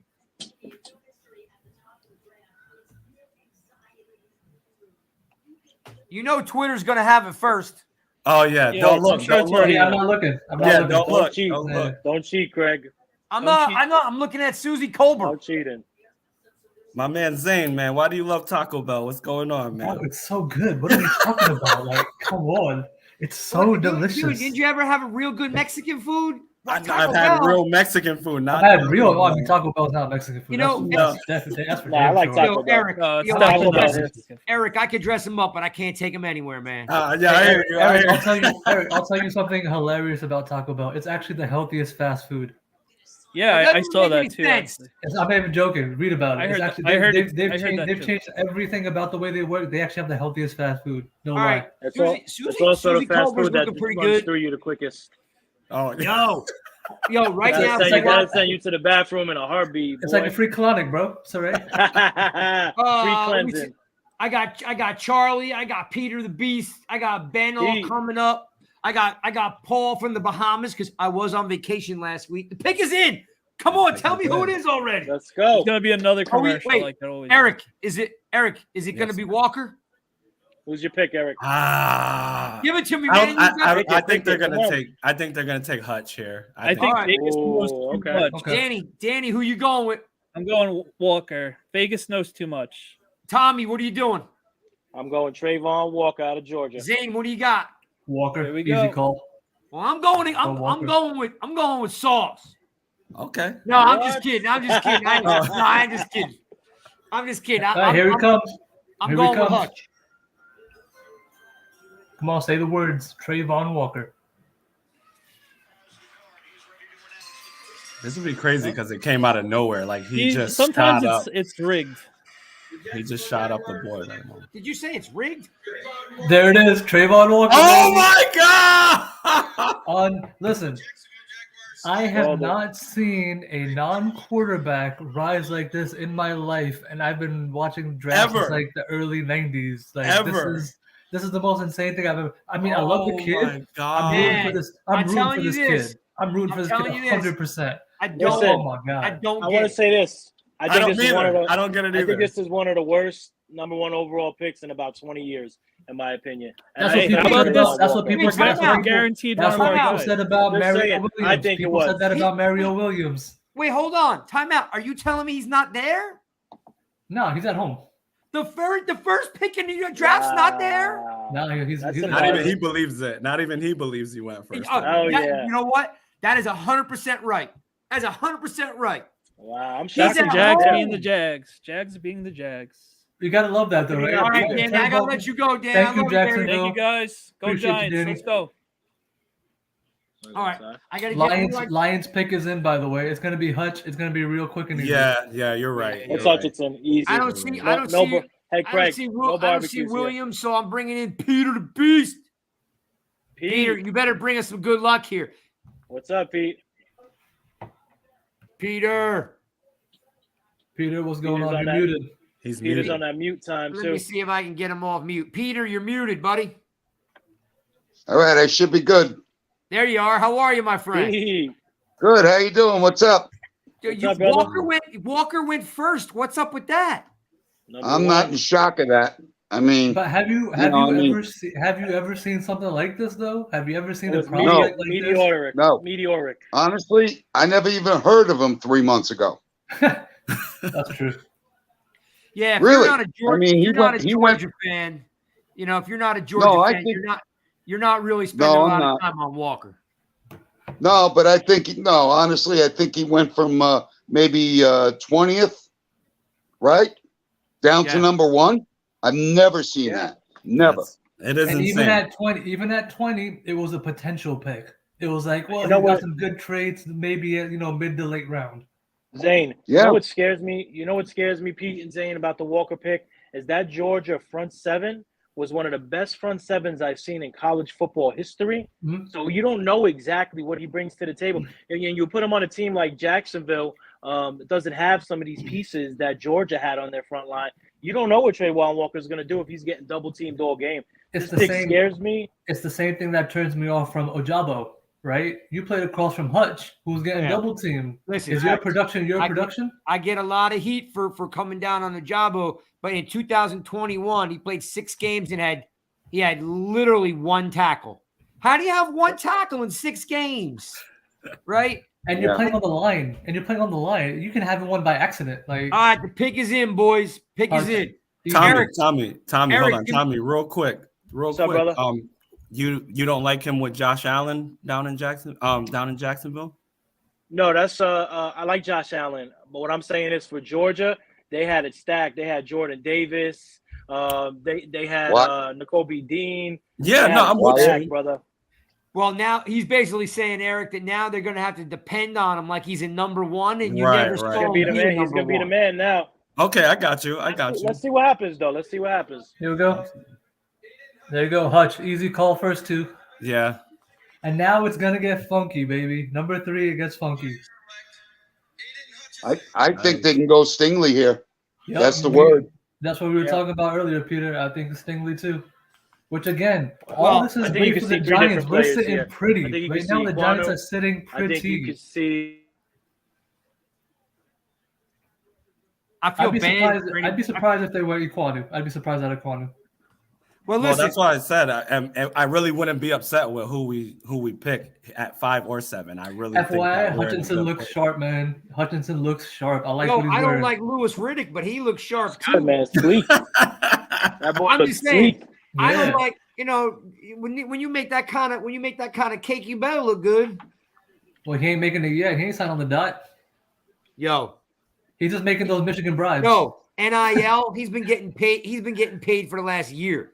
Oh, did he sign NIL? Oh, that's right. Yeah, that's right. Oh, yeah. That makes sense. Wow. You know what? I remember when edge players used to be big and bulky. So much for the barbecue, right? Hey, Tommy, Johnson is big and bulky. Absolutely. Hey, Peter, do you like this move or no? Excuse me, which one? Do you like Hutch staying in Detroit? I like it. Absolutely. It's a great move for them. I mean, I don't think there's any downside to Hutchinson here. Not much. I mean, he'll sell tickets. Hometown guy, definitely talented. He's definitely going to help that defense. No question about it. Yeah, it was a no-brainer pick. It's kind of like Pickett going to Pittsburgh. He'll help sell tickets. Oh, yeah. Oh, without question. And it was a no-brainer pick for them, really. Absolutely. All right, Eric, before I let you go, Eric, what are the Giants? I know you're like total zen with us here. Like, hey, whatever they get. Which, hey, I respect it, but I got to put your feet to the fire before I let you go. Baby. Need that pick. Absolutely. Who are they picking at 5, Eric? Who are they picking at 7? I want Neal and Johnson. Yeah. Okay. I didn't see that coming. My man. This is a man right there. Pro Jermaine Johnson pod right here. All these people. Peter, you want Johnson too, brother? I love Johnson. Tommy knows that. I've been on him since January. Peter's my guy. We talk about Johnson a lot. All right, Eric. Listen, Peter's been on Johnson for a long time. I love Pete. Pete's one of my best followers. Pete, I appreciate you so much. I just want to get that in. Eric, you know I love you, man. Yeah. Thanks for hanging. Eric, great job, I brother. gotta Eric, keep make moving. sure after the Again, 7th pick, you go out to the drive-thru, hit that Taco Bell, baby. You know what to do. Never. You know what to Bring do. an extra pair of underwear. You know what? Me and Eric are gonna take you out for good Mexican food. Come on, For real. That's For fine. real. Afterwards, we'll go to Taco Bell. Come Eric. on. Eric, where do you hey, you live? Houston's Connecticut. pick is in. Houston's All pick right, is in. listen, Zane, I'm gonna pick you up. We're driving to Connecticut before the season starts, and Eric's gonna take us to a real Mexican restaurant. I got you. I'm New down. Haven got you. New Haven, Connecticut. We got you. That's All right, why I'm man. gonna go. Thanks, That's why I'm gonna Eric. go for real Mexican man. food. Take New care. Haven, All right, man. Connecticut. Thanks, buddy. That was all right. And So, this pick is the wrench, man. This Here's is the it. one. This is This going to pick set is the the motion. wrench. this I'm is nervous. the wrench. I feel We're gonna be calling nervous this right the now. wrench I'm from so now nervous on. because I don't want it to be like something. I got want. Charlie in back. I see him. I see Rob. I see Paul from the Bahamas. Who am I putting in here next? I'm looking for William, but I don't see him. So I guess Good. Charlie's We coming need on. somebody good for this pick, Greg. This is a key I hope pick, it's baby. Stingley. I really We need want it to be somebody good. Stingley. I This need could it be to be like one of Stingley. 4 players. I need it to be 4 different Stingley. ones. Well, look, I want Stingley too. I'm gonna bring in Charlie to bring us some luck because William's not here. So I'm bringing in. What's up, boys? Charlie, you better bring us some luck, Charlie. Absolutely fired up right now. Can you guys hear me? Yeah, we can hear you. What's going on, Charlie? Absolutely How you blown doing, away. Charlie? Pick number 1 right here. I know we all heard about it on Twitter and stuff. But I did not think it was going to actually go I'm down. happy I'll be though. honest with you. Everything's pushing down to us. So right now I need Looking Stingley. good That's so my goal. far. All right, Here we wait. go. I'm feeling All right, it right now, Peter. guys. Thank you Peter, for the who's opportunity. Great to meet you guys. Yeah, absolutely, man. Peter, who's going here? Who's going with this third pick? What you got, Pete? I think it's going to be Stingley. I think there was a I lot agree. of noise, and that noise got very loud. How does Very a dude who hasn't done anything in 2 years be the third pick in the draft? I'm not saying you're Seriously. wrong. How does a part-time defensive lineman end up as the number 1 pick? Yeah, but he Yeah. played. This cat's got 2 years of bad tape. Two Well, he years. got not hurt. Well, one, out of those 2 2 years, one of them he got hurt, right? I'm telling That's you the right now, bigger issue. if Pete gets this right, Zane, you're going to send him some money. No way. Me and Peter on the same page. I'm not sending him nothing. I but mean, shit. I'm Tom, picking you're it. sending him some money. No, I'm going to say page Well, 2, you know- man. Don't believe me out of this All one. right, I'm picking Charlie's it. sending Pete some money. Craig, you're sending everybody money. Let's do You it. know what? If you went off his 19 tape, right? He was top 3, no question about it. Yeah. Yeah, 100%. That- right? I mean, I don't know what happened to him in 20. I mean, he really pulled the disappearing act. The music's playing. Here we go, fellas. All Here right. we go. Picks in. Here it is. There it is. Derek Stingley, No baby. way. Called Oh, it. my God. Send me the Let's money. go. Let's Best go. case What right is now. wrong with that franchise? Where's my money? Those guys are dumpster fire over there. Oh my god. What boys. is Holy wrong crap. with that franchise? Lovey That's crazy. Smith. Lovey Smith. Listen, fellas, loves his this- You're a corners. Texans fan. You're like rooting for the Cowboys because I This mean is going to be known. This is going to be known as the upside draft right here. You know, you got Guys, number the board- number 3. all Number upside. 4. Board is falling our way here, guys. Number Yeah, I'm 4. blown Here's away. where I'm going to be sad if it happens, but number 4, I think, is Jermaine Johnson. I think No it's gonna be way. Jermaine Johnson. No I way. think I'm gonna so. listen. I'm gonna switch it up. I thought Jermaine Johnson too. I'm gonna switch it up, Zane. I'm gonna go Thibodeau right here with the You the know, Jets. Tibbs Oh, Charlie, I'm gonna who's go going Tibbs. here? Charlie, who's going or here? Gardner or I think Gardner. it's All going to be 3 are- Thibodeau right here, but I don't want it to be. I hope What? it's Johnson right here. I My think son says Tommy's Sauce. right. I think it's Thibs or Sauce, in my No. opinion. Equanu's dropping like a rock. Dude, it is. I don't think Equanu's dropping. I just think so far it's played out how they've been saying. I don't think these teams are going to go Dude, tackle. Stingley was like literally like the last 3 Yes, games. Stingley's insane because I thought Gardner was actually. We were talking about this. I thought Gardner was going to go to Houston. This cat hasn't played good ball since 2019. The Hey, it's Texans great crazy, for us. man. It's great for us. It's And great injury. for He's us. been injured every year, man. I love the pick for us. Yeah. Yeah. Tommy, you are amazing for us. 100% I love right. Yeah. Charlie, where you live? Where you located? Charlie, what's up? I'm brother? up here in Syracuse, New York. All right. That's Cheers to Syracuse, New York, Bolt. Cheers, man. All right, Charlie. What's happening at number 4? What's your call? All right, Charlie, what do we got at 4? I think it's going to be Thibodeau here at 4, and then I think we'll go Neal at 5. All right, We Peter, need what do to- you got here? I think Thibodeau also. I think the Tibbs heck? also. I'm saying Johnson. Okay. Either way, we got edges going off here. So so are we talking about then taking Neal, right? Yeah, absolutely. I don't know. By a margin, yeah. I think they like him over Cross by a margin. I think they like him by a margin. But it might be a toss-up. It really all depends on how close they have Neal, Icky, and Cross, right? Well, That's really what it comes down to. And guess what? You know what's going to happen at 5? Gardner. Well, I would think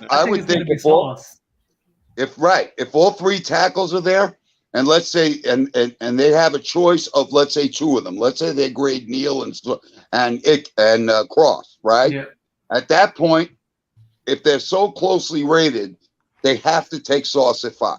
Yep. If and I they're think that they will. closely rated. I think they will. You know. And the only, naturally the only downside is, well, I'm not worried about Philly. Who cares what Philly does? I'm going out on a limb and I'm saying the Giants are taking Neal and Cross. Wow. In which order? Imagine that. I don't even care. No, Can you imagine have to care, but you have Neal to care. and Cross? But you Let's have go. to care. But you have to care, because if you take Sauce first, the Panthers could take Neal. Well, Giants, Craig, you know what? Cross and Neal, let's go. At one point, I had Icky and Neal, and I would have put Icky at guard. Yep. And we our line would have been solved, that. you know? Peter and I talked about the double dip and getting both those guys and just solidifying it. I'm telling you right now, if they go Neal and Cross, Saquon Barkley right now is tap dancing on top of the tables right now.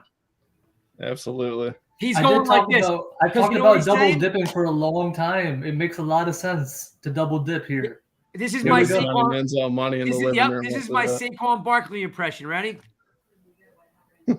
Hey, where'd Tommy go? We lose him? That'll be your Daniel Jones impression too at that point. Yeah. I hope we he's lost on Tommy. fire Where'd this he year, go? guys. Oh my gosh. He might have dropped out. He'll come back, and there he is. Guys, I do think there's. Listen, I was in the back room, man. I was like, damn, I got relegated to the back room real quick. I don't know where you went. Me neither. Guys, I do think look, we got a choice of tackles right now, okay? I do think at pick 7, if the board doesn't fall the way we want it to, I think there's a very good chance if all the noise would trade up with the Texans, I think it could happen. The Texans they can want to come for a tackle. All right. Let me tell you what they have. Yep. They have round 2, they have pick 37, they have round 3, pick 68, round 4, pick 107, and 108. Okay? Give me all of them. So forget about those, last 2, but I think if from 7 we can get the 37th and then the 3rd round 68 and maybe a 2nd round next year, to me that would be a nice trade. Man, it depends on who's on the board though. Peter's putting the work in there. Joe Shane, one of the first things he said was he wants more at-bats in the draft, right, fellas? He wants more choice selection, so I can see it happening. And this is a depth-heavy draft. I'm letting you go right after this pick is in, Pete. I got you. Pete, I appreciate you. And thanks for the support, Peter. Love it. Peter's one of the best. Peter's one of the best online on Twitter, man. Peter's one of the best. You know why Peter's the best? Because you can actually have a conversation with Peter. Some of these guys are, I love all the followers. I love them all. But if you want to actually have some long, extended dialogue, Peter's easy for it. Before this gets announced, do you think the Jets, are kind of like Mekhi Becton ain't doing it? They're going tackle. You think there's any chance of that? No, I don't think so. No, okay. I don't think so. I don't see it. A part of me is slightly worried about that, just slightly. Nah, I don't think so. Bradbury getting traded, Charlie? I think he'll get traded. I don't think it'll be today, though. Okay. Yeah, I think it's going to be like a day 2, day 3. Tommy, why not trade Bradbury to the Jets? Because they don't want him. Yeah. I second that notion. It's gonna be a tough trade, man. It's a tough trade. $13 million a year for an aging cornerback on a 1 year deal. That's the other part that kills you, right? It's not like a long-term contract. It's a 1 year deal. Oh yeah, contract. Outside of a tackle, there isn't a choice they can make that can hurt us here. That's true. Absolutely. That's You know who I really hope they draft? You know who I really hope they draft just to make me happier? Kyle Hamilton. Oh. Ladies and gentlemen, you are listening to another episode of the Giants Guys. We are live in the 2022 NFL Draft.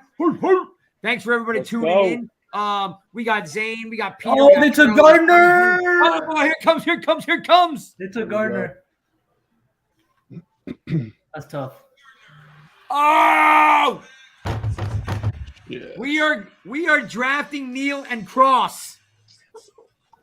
Tibbs. Wow. Tibbs or trade.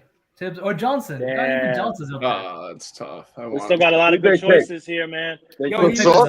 dude. Did you see the necklaces he's wearing? They took Sauce, right? Yeah. Listen, I'm shocked the New York Jets actually made a good pick. Jets. Yep. I'm Take shocked. Sauce. For anybody out there that's not watching the draft, the New York Jets just drafted Sauce Gardner, Damn which it, man. I still think is the best corner in the draft. Yep. The cat is very smooth. The Jets just basically, and Zane, did you and I not talk about this earlier in the week? The New York Jets wanted their next Darrelle Revis, and they got it. This is exactly what we're talking about. Houston and New York were on the map for this kid. Zane and I were chatting earlier in the week, and I literally said that the franchise, the ownership, loved Darrelle Revis. He was a staple there. There hasn't been a guy like him in a long time. This is the next Darrelle Revis right here. Good, This does make a lot of sense. What? Good for the Jets. Great kid. Great pick. Good for them. No doubt. Listen, we get our choice of tackle right here. Forget the Jets. Here you go, Craig. This is right here. This is You the got a moment, choice Craig. of tackle, or you can go Fibs. Got our choice right here. Don't need Tibbs there, though. I like Neal at 5 right here. It's just has to I'm be telling there. you right now, It depends how closely they have him rated. The tackles. Got to I know how be closely. Neal and Cross. Give me Neal. Double dip. I want Neal. Give me A Neal. double dip. Give me Neal. You want Equanu? Peter, I gotta let you go, man. Thanks for hanging out with us. Appreciate you. Thanks for having me on, and I'd be happy to come on anytime you want, guys. You Be bet, man. well. Keep up the good work. Thanks for the support, Peter. See you, Pete. Thank you, Peter. Hey, Craig. Yeah. My son wants Equanu. You want Equanu? No, Yeah, my tell son him wants no. Equanu. Did you tell your son about the shoulder injury? I did, yeah. And he He's still been here wants with me the whole Equanu? time. He's a gangster. Tell him I said he's a gangster for that. My son gets on Twitter too. He mixes it up a little bit. Hey, Zane, send a tweet out to Ben, Hort Ben, and ask him where he is. That was a good pick for them, though. That was a good pick. I'm going to put Paul on from the Bahamas. I met Paul on vacation in the Bahamas when we sat on the beach Bahamas and Paul. talked Giants for an hour. That's awesome. Paulie Bahamas. Yep. You notice how the Giants pick is still not in, so there's a debate happening. There is. Who do you And want then right I'm here, Zane? Honestly, I want Neal. I'm so conflicted, man. I I will want say Tibbs and Neal. here's the thing. I'm kind of in this is the scenario we talked about. If all the tackles are sitting there, give me something else because I can still get a top tier tackle. That's true. So at this point, Don't get shiny nickel syndrome, dude. no, it's not shiny Who do you nickel. want, Greg? Yes, it is. Jermaine Johnson's not a shiny nickel. Tibbs is not a shiny Who do you want, nickel. Greg? Neal is the pick. Let's get Neal. I'm down for Neal. I'm sorry, Neal is the pick. How mad are you going to be in 3 minutes when they say it's Cross and not Neal? Oh, I like Cross. I'm not mad. No, I'm not mad. I'd be I don't kind want of Cross. mad that. No. I think I have look Cross at OT3. Cross has the highest ceiling of all three of those guys. His potential defeats the other two. No offense. I don't want ceiling, man. I want to stay away from ceiling, project player, developmental. Oh, the pick is in. Here we go. Oh God. Here we go. I'm not ready for this kind of. I got the PTSD Moment like truth. everybody else. It's draft PTSD. Jerry Reese did it to me. Gettleman did it to me. I mean, dude, it's just like this is like I'm running down the stairs on Christmas morning. yeah, but what if you get the lump of coal? It wouldn't be the first time. Yeah, fair enough. Charlie, what's gonna happen here, Charlie? I'm sold. It's Neal right here. I feel it. I'm feeling it. Charlie knows it. This is why he's here. Charlie knows it. It's a pleasure to be here during the 5th. And if he does it, cut him out immediately if it's not Neal. Yes. Paul, I put you in. Paul, get on here. Hey, what's going on, my man? How are you, Craig? Hey guys, Paul, this is Paul. You're This is right Paul on from the time, Paul. Bahamas. It's a very stressful moment. You're right on Paul, time. I want you to know, Charlie and Paul, you two are special. You're both here during the pick. They're taking Evan Neal. That's the pick, I think. Here we go. I'm hearing a lot of Neal from you guys. I'm hearing a lot of Neal. I really don't. I don't get the stinging. I saw a license plate guy in the crowd. There's license plate guy, yep. Praying. Greg, always we're talking representing. about it. It's got to be Neal across. I'm too nervous. Like my stomach is starting to hurt. Like this is weird. I too, need man. this to happen already. Yeah, it's like baby. you're at that Taco Bell, boy. We're gonna go. Hey, Paul, I told these guys we're gonna go Neal and cross. Yeah, I don't. Double dip, baby. I wouldn't mind that. They got to fix it once and for all. I mean, look, how did we win the last bunch of Super Bowls? Pass rush and offensive line. Yep. You know, Sean Always in the O'Hara, trenches, Deal, Paulie. Kareem McKenzie, Rich Seibert, Chris Snee. You win with offensive linemen. In the trenches. Charlie, who do you want here, Neal? Yep. Sold on there. Ready? They have their pick of the tackle. They have their pick. I don't. Whoever has their TV on, you got to turn it down a little bit. I don't want to. You have to. All right. I can't even sit still, man. Holy, I'm excited. Oh, is he walking to the podium and getting booed? See, oh, this is see, wait. Paul, This is Paul, hey, shout out. You didn't shout you out to didn't know, Sam. Paul, the guy on Shout the out to Sam was going here. to actually come through, right? I'm telling you, it's going to be Neal. I just, they're not. This is a brand new regime. Here it is. Look, there's the kid. There's Sam. Shout out to Sam. Yeah, that's Look right. at him. Great story. This kid is awesome. Paul from the That's Bahamas. awesome. You good on Sam's story? You know this kid that's up here? What's the story on him? He's a Make-A-Wish recipient. His wish to do this. Yeah. I think it's fantastic. This is that's amazing. one thing the You're a good NFL kid, has gotten man. right. Having these fans. Look how excited he is. Picks. I love it. Absolutely. Yeah, he was Paul. He was hugging up on Joe Shane today. It was crazy. Look at that. That boy's pumped. I got to tell you guys, this is what I want. Oh, Hey, that's old school. Look at that. All right? That's I'm old nice. school, and I can That's tell you nice. guys. Do you guys? Here it comes. Here it Here comes. it comes. Hold on, everybody. Hold their breath. I think it's going to be a different pick. I think we're getting a pass rush. Yo, you think it's gonna be Tibbs? Yep. Called it. Oh, come on! But that's A. Wow. You can't be mad at that. No, You can't be mad at that. because we're still going to get one of You the. got we're gonna three get one of the tackles still linemen. sitting. You still We're got gonna three. get one of the linemen I'm at 7. good here. I'm good here. I Yeah. am more than happy here. That was a good pick. Let's Listen, I talk like about that what pick. we just had. Let's talk about what Listen. we just drafted. And we still got I'm one not of mad. every Potentially the tackles. top edge rusher in the draft. And Potentially. had we Let's look, go. offensive Let's line, go. edge rushers. Let's Look go. at that suit. That Look at suit that boy says out New there. York. That suit How do I says Let's New York. go. We got our edge How do I rusher, spell boys. K-ball? Oh Let's yes. go. I love this. I told This is you a- if that all was this is what amazing. we talked about, Tommy. This I'm is what I'm not saying. mad. If all Yeah, the I'm not tackles mad. are there, go Oh, yeah. get the other premier player. And I think that, that's what they're doing because they know, look, if the Panthers took Thibodeau, there's no chance against them. So you get one of the Yeah. other 3 linemen. Go. Look, even if Tommy. you don't get Neal, you get Cross. If you Tommy, don't your get son Cross, happy? you get Neal. If you don't get this, We're you get happy over Equanu. here, You got boy. all 3. I'm You got excited. Howard Cross. Oh, I'm Howard ex- Cross back a little old school there, right? good tight end right there. I will tell you this. It's so funny. I think I'm older than probably most of you guys, but do you remember when you first start learning football as a little kid? It's the quarterback, it's the running back, it's the wide receiver. And then at about 13 or 14 years old, you start to really realize how important the offensive line is. I tell my kids this all the time, and we've seen it in the last 2 Super Bowl runs. Now, hey, we build a line, we pick 7, get one of those guys, and now we're off to the races. I think this is going to be the beginning of. I love this. That's a good point. I would say this. I would say this, guys. I wouldn't trade back at 7 now.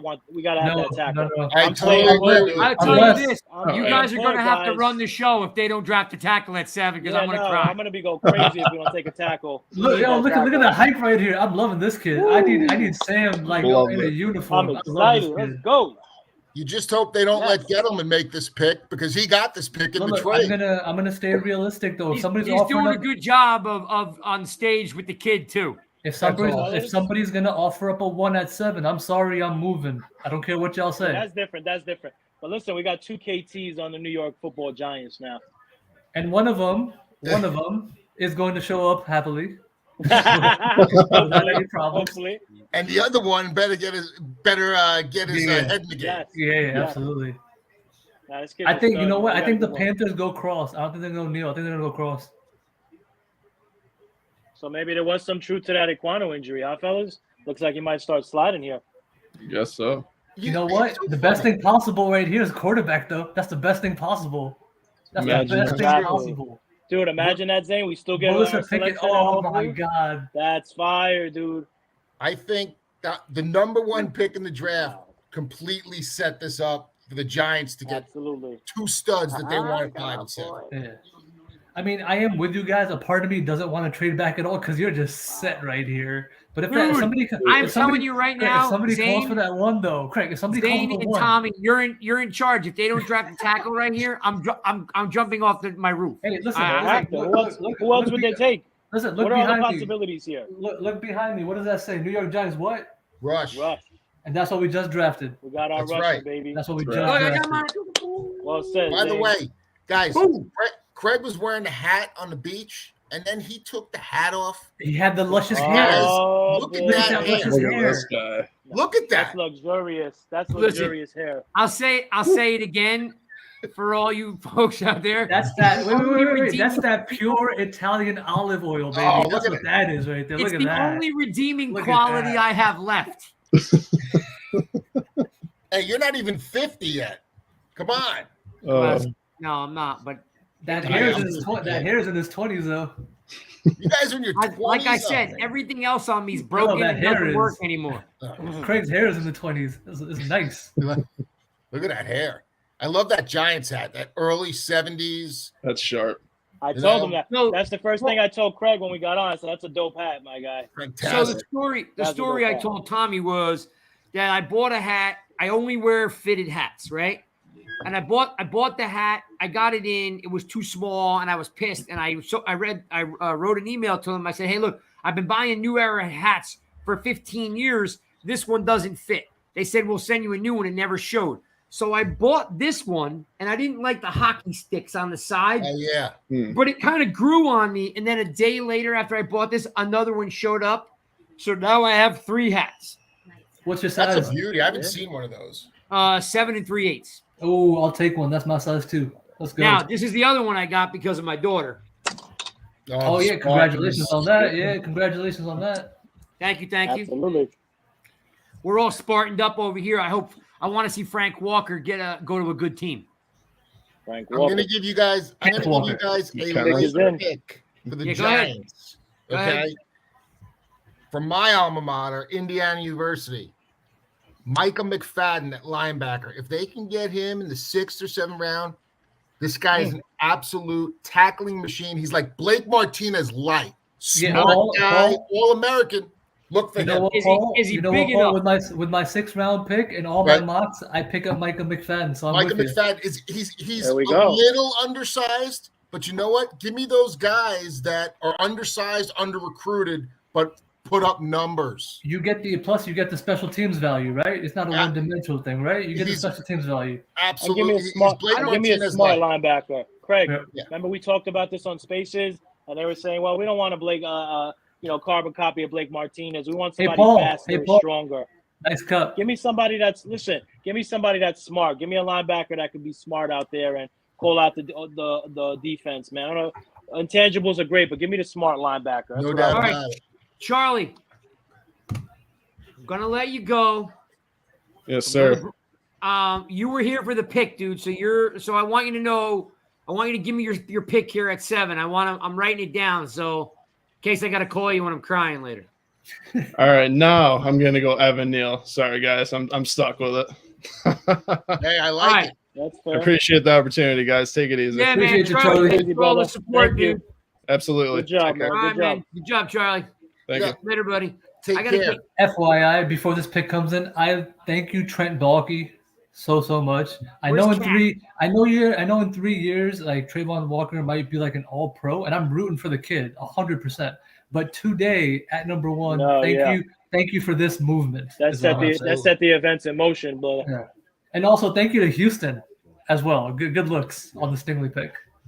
Honestly, if you're a Houston fan, you got to be scratching your head. Yeah, I'm pretty upset. I'd be I'm pretty pissed, upset. man. Yeah. I'd be I was pissed. gonna be mad when I heard potentially Stingley at there's 7. I was Cat. like, hell no. Like, I don't want that. All right, guys, I'm bringing in Cat early because we lost William and Todd. I don't know where they are, so I'm bumping up Cat. I hope she doesn't mind. I hope you don't mind Cat bringing you in early. No way. Hi. Hey, Cat, what's happening? Hi, how are you guys? Nice to meet you all. Good seeing you. Thanks for joining. You will be here for the 7th pick.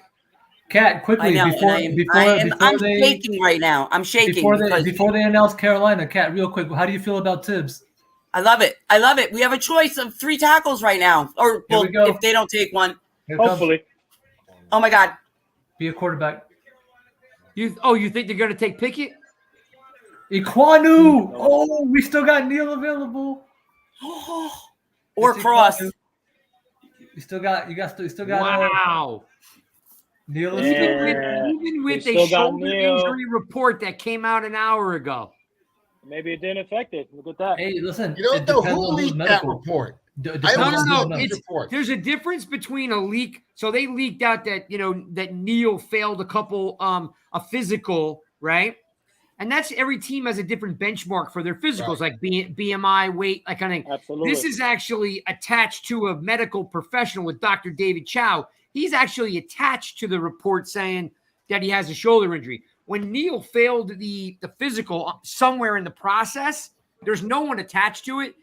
On top of the fact that every team's got different benchmarks. If they want a 30% BMI and he has a 31% BMI, he fails that team's physical. Doesn't mean there's anything wrong with him. Right. It just means he's got 1% more body fat than they want. Doesn't mean that he's injured. This specific scenario was tagged by Dr. David Chow, who was on record saying that there's a confirmed shoulder injury. Well, couldn't have been too bad, right, Frank? They still took him 6. Yeah, we don't know the extent of it. It's like the Miles Jack thing, right? Is the knee going to blow, but he's fine 7 years later? All right, so Kat, tell me about what, like, I know, we've tweeted a ton of times. You definitely, pay attention to what's going on. Like, did you want a pass rusher with 5, or were you going tackle? I thought all along we were going tackle, but the way it played out with the picks before, it was the perfect thing to fall into our laps because we need both so bad. Yeah. We need both 100%. Positions so bad. 100%. So you're okay with Tibbs? Totally. I love it. Absolutely. Good choice. Like, oh yeah. We all play fantasy football. It's like when you pick a guy and you're like, I hope I get the guy in the way back, and you get it. Yeah. The only reason why Tibbs is good is because Neal and Cross are both there. Absolutely. But hey, correct. I still think we would have took. I think they go Cross. Cat says Cross. Yeah, I think. I've been reading that they really like him. I think it's really close. So I don't know which one's going to be. I do too. Neal. Because the only reason I say this, I think he has more experience at right tackle. Oh, the pick is in. There's no trade. The pick is in. Ain't no trade. Oh my God. All right. So, and listen, and Bradbury's still on the roster. Bradbury has not been traded yet. And yeah, I agree with everybody else. If all right, I'm going with Cross. Sauce would have been 5. I am. I think it's Cross, but I want Neal. It's Neal. Yes, I feel the same way. They must like something about Cross. I think because Cross can play the other side. That's why they like it. Alabama pedigree. On the left. Alabama pedigree. Give me Neal. I want Neal. Yeah, and Alabama. I can't believe that Stingley went 3rd. I can't believe Neal is good though because of Alabama. You're right. I'm going to give you Xavier McKinney, a star in the making, Alabama. Landon Collins when we had Alabama. I mean, they were right not to re-sign him, but he was a good player. I think it's going to be Neal. I'm going Neal. I'll tell you right now, guys, you're going to have to. I'm not going to be mad. If they draft Hamilton, I'm jumping off the roof. No, they're not. I'll be so confused. I'll be so confused and angry. Let's put it this way: Neal transitions. License plate guys holding up a Neal sign. License plate guys holding up a Neal sign. No, they have to go off. They have to go offensive line. They have to. They have to. We all have PTSD. I just Kat, want you're everyone bringing to us know good we luck, all Kat. You're have bringing us good PTSD luck here. here. Let's go. It's either Cross or Neal. No other. We have over Has to a be the one. decade's worth of PTSD, and this is why we're acting this way. What about listen, God, what about Garrett Wilson? Anybody want Kat Garrett said Wilson? during the here? week, Not near. Zane. Not No. near. Zane, it was like middle of the week, and Kat sent a tweet out. She's like, Kat, what was it? She's like, I'm going to die if the draft doesn't get here. I'm Yeah. like, don't die. I'm like, don't die. We're putting you on the show. Do not die until Friday. Tommy, I was like, no, I won't. my kids, I have one son at Ohio State and another one who's going to Ohio State, and they brag about Wilson and Olave. I think the best wide receiver on that Ohio State team is Jackson Smith and Jigba. All right, here we go, guys. Take a deep breath. Oh, because my God. Look at our boys. Look at our boys. Take a deep breath. Look at our boys. Oh. Come on, Kat. You better bring us good luck. Listen, I've been waiting on Coach Dable, and as much as I said, There I it walked is, by. I baby. go, There it is, Neal. It's Neal. yes. Congratulations, Craig.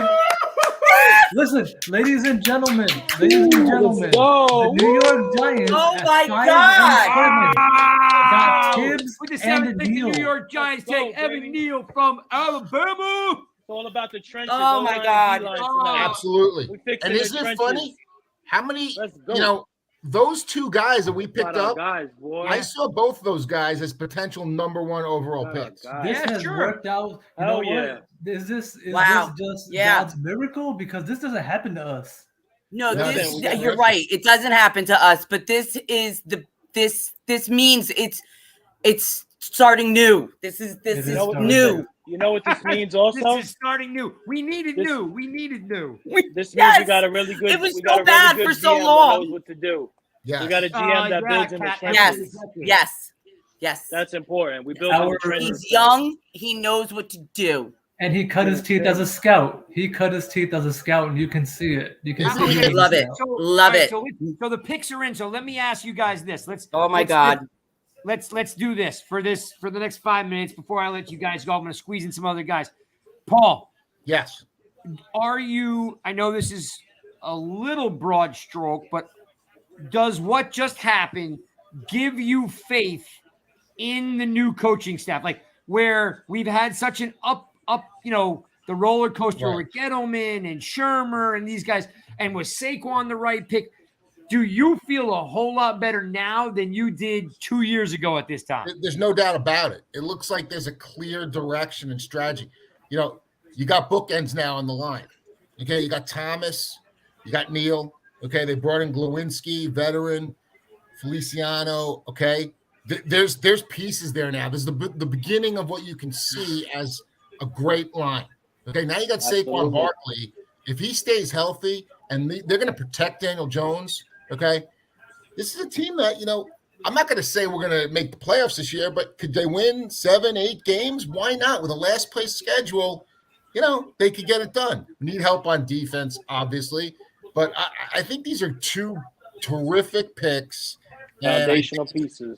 absolutely, I think it's a great day for the New York Giants. I do. So It is. I am in awe that this actually took place at 5-7 for us, because again, this So doesn't happen happy, for dude. us. I'm still in like semi-shock. My only Me too. slight sadness, because I'm a jerk, is that I really wanted Gardner too.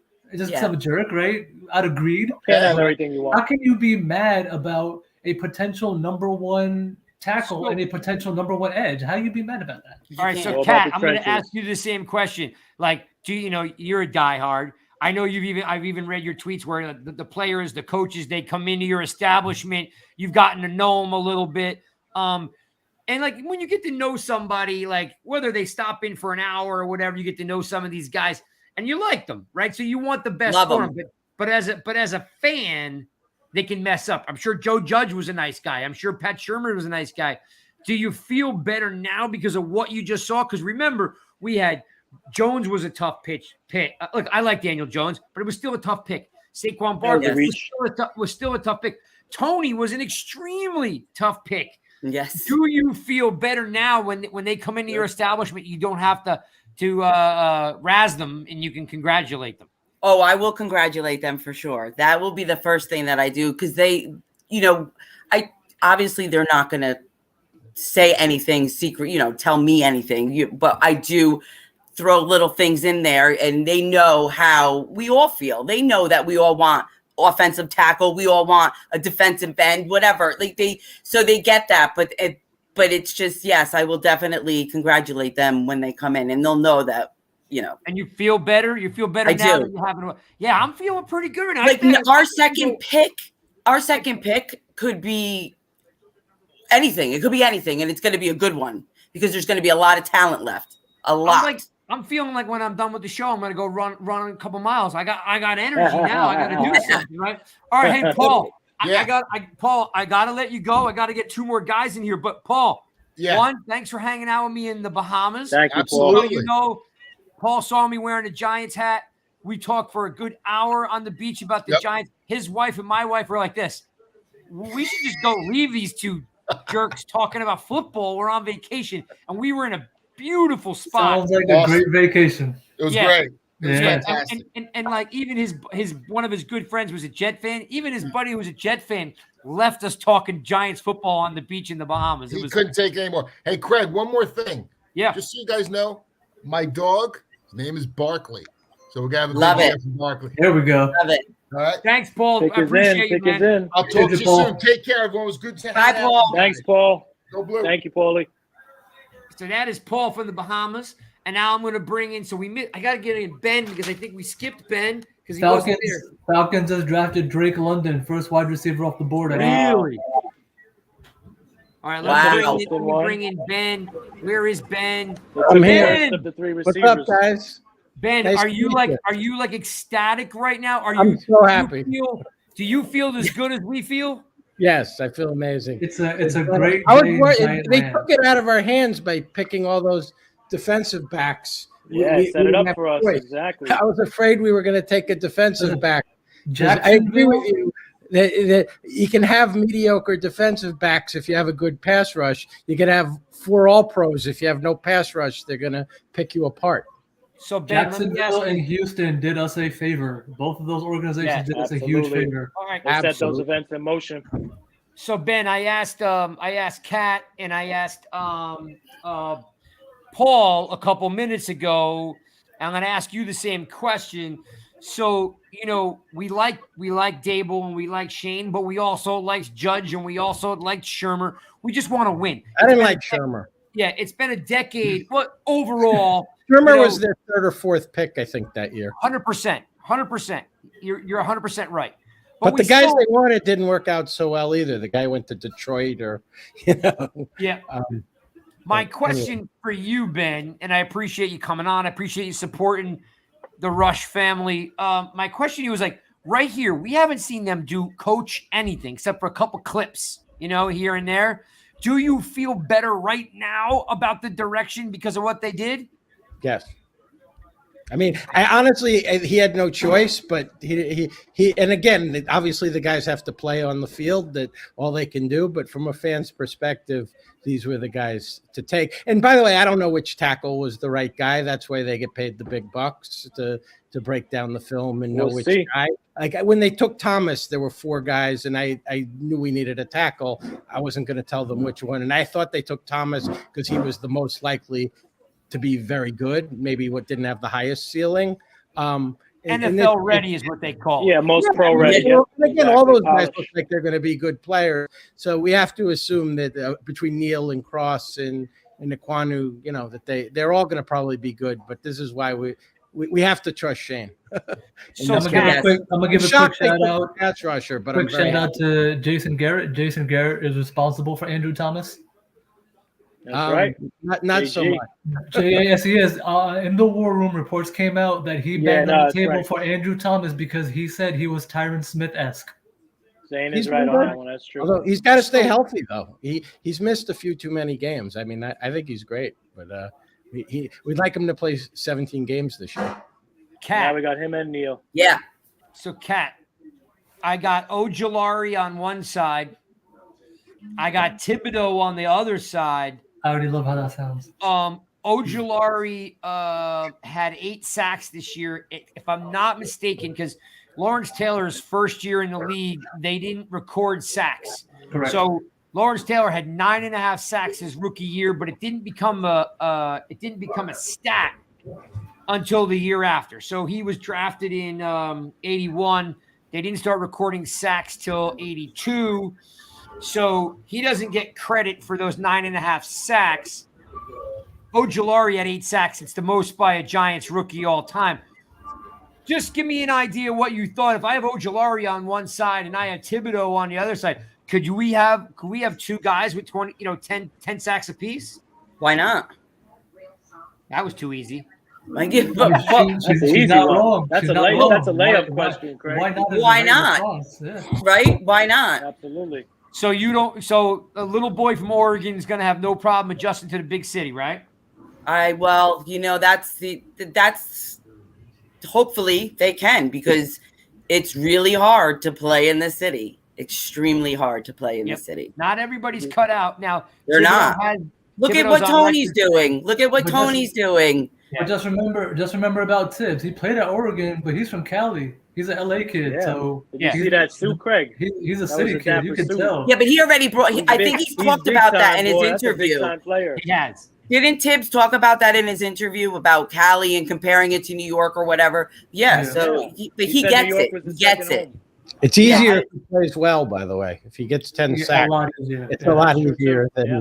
That helps everything. But now all of a sudden, right, when you win, it helps. Yeah, it changes the dynamic of your defense, especially in an attacking defense, right? I mean, it's so beautiful what can take place. So let me recap that one. Yes, I saw the suit, Tommy. He is definitely ready to embrace the New York lifestyle. Cat, definitely he has compared New York and LA as he's a big city boy. So you're right. Ben, definitely 10 sacks is obtainable with a guy like Ojulari on the other side. And Zane, there's no doubt that he is a cerebral guy and has talked about being New York not being a big deal for him. What I will say to all of you, and I hope you're still watching. I got a commercial on right now. What I will say is this, to Kat's point is, not everybody, even if you're a city guy, doesn't mean that you're not going to fall into the distractions of New York. You still have to be dialed in. I am way excited that Thibodeau is the guy, right? Because honestly, I would have been like, hey, give me Neal, then Thibodeau. Doesn't matter now what order we got them in. We got them both. We're in a really good spot. And all the things that we talked about prior, Tibbs, we have to throw it out. Now you got to embrace the player full on, right? Exactly. Because he's already here. He's ours. Yes, he's one of ours. Oh yeah, he's our guy now. No, we can talk about him. That's it. I hope he doesn't.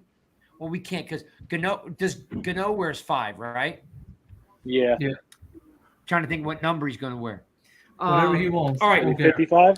Double nickel. Cat, I'm whatever. double nickel action. All right, guys. Thank you so much. It was so nice to meet you all. Kat. Great job. Kat, talk to you soon. Kat, we're here. Kat, we're here on Tuesday. Every Tuesday night, we're here. Drop in with a question once in a while. We love to have your input. All right, you got it. Yeah. What's the name of what's the name of? Are we allowed to give your establishment a plug? All right, go ahead. You can. It's up to you. It's up to you. You can. It's Jamie's Cigar Bar. There you go. All right, Giants fans, look, Kat works at an establishment called Jamie's Cigar Bar. Go out, say hi to Kat, tip her well, please, and be a gentleman while you're there. Thank you guys so much. Appreciate it. You, Kat. Go Giants. Go Giants, because we are in a good spot. Night, Kat. Night. All right. Ben's hanging out. Tommy's here. Zane's here. I got to get 2 more guys in here.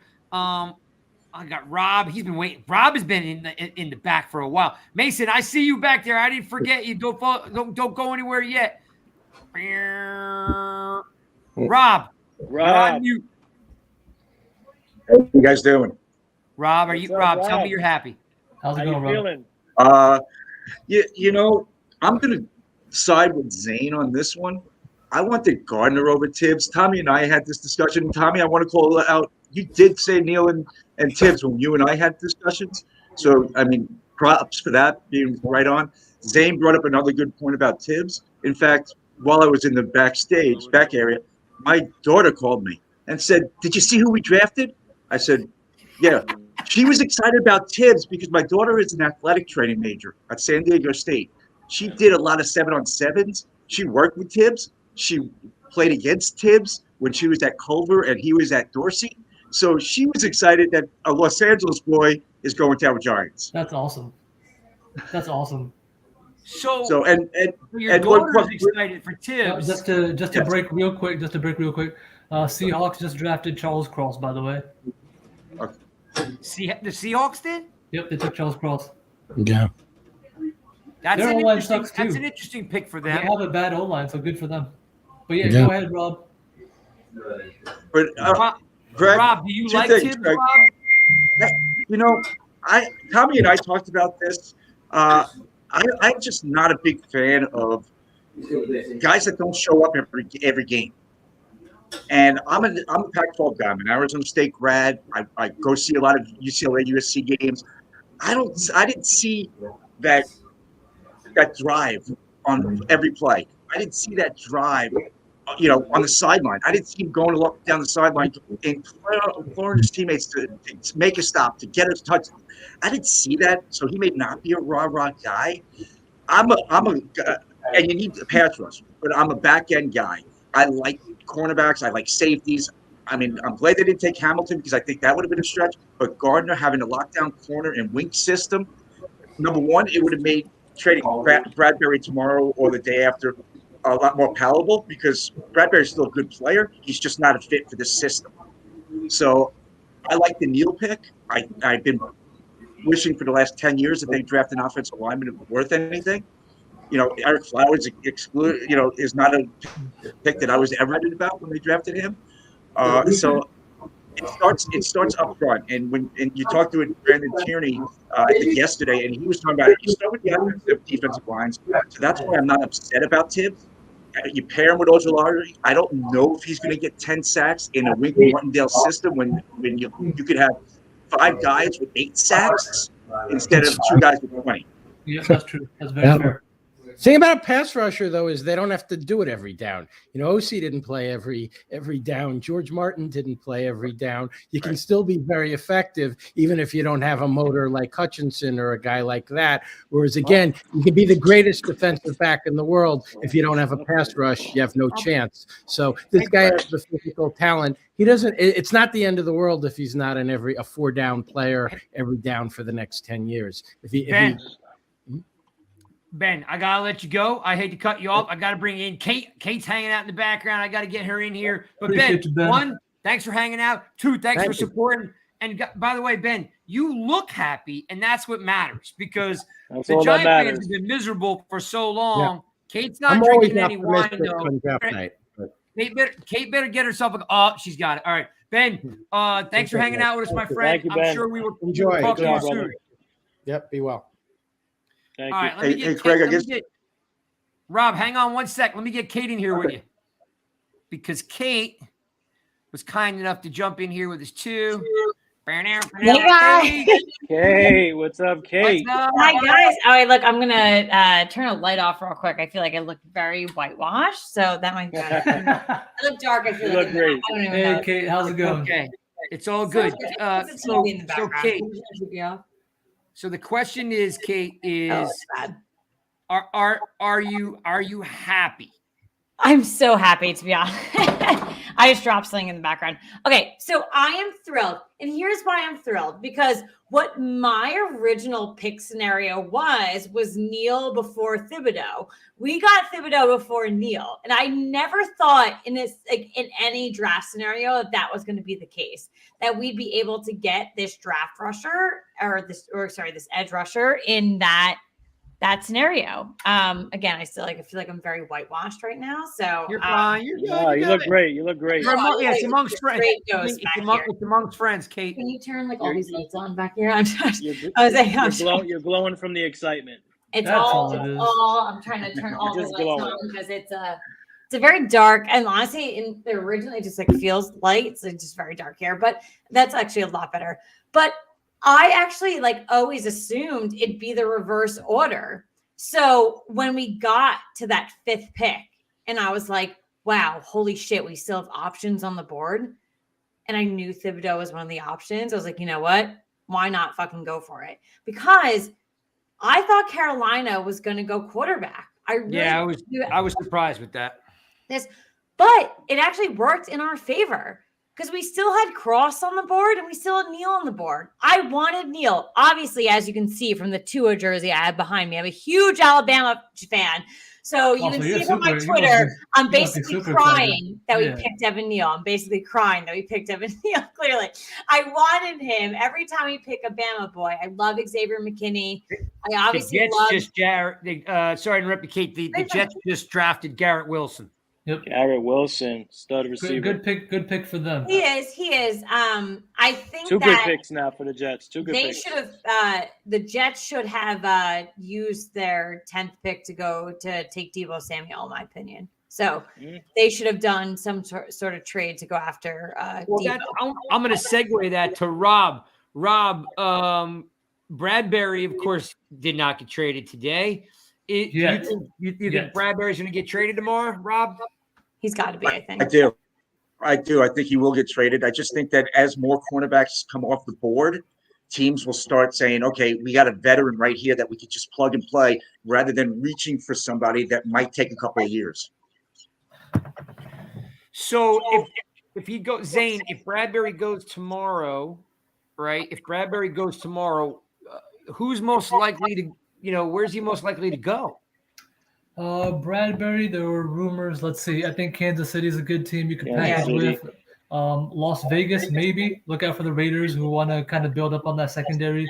Houston, Lovie Smith loves his corners. I know they just drafted Stingley. That's kind of all they have right now. So depending. But how much can we take from Lovie Smith? To be honest, I think that I don't really know how much I trust him and his opinions as a head coach. I don't trust him or his opinions, but I trust his scheme, which is why they picked Stingley, right? I trust him to go after what he wants. Wait a minute, they just picked the guy who hasn't played good ball since 2019. Yeah, and that's better for us, right? If he's making those kind of mistakes, then come take this guy too. So that makes perfect sense for Lovey's scheme. So all right, exactly. But Tommy, and don't forget the Giants' former D coordinators in Vegas. Yep, that's true. I was, and you must, Rob, stop reading my mind because it's really dark and scary in there. So you don't want to be in there. Tommy, Washington is just traded with New Orleans. New Orleans coming up. Oh, for Wilson, for Willis. They're going to get their quarterback. This is probably a quarterback move. After you sign Carson Wentz, you're going to draft a QB. No. That's what Washington traded with New Orleans. New Orleans is coming up. New Orleans pick. That looks like a receiver. Yeah, Washington's trading back. And they're coming for a wide receiver, not a quarterback? We don't know yet. The pick's not in, but the assumption is got to be Pickett or Willis. I heard some rumblings about pairing somebody with Michael Thomas. You cannot. That's dumb. They could have been sitting pretty where they were. They didn't have to trade up. I mean, let's see. They moved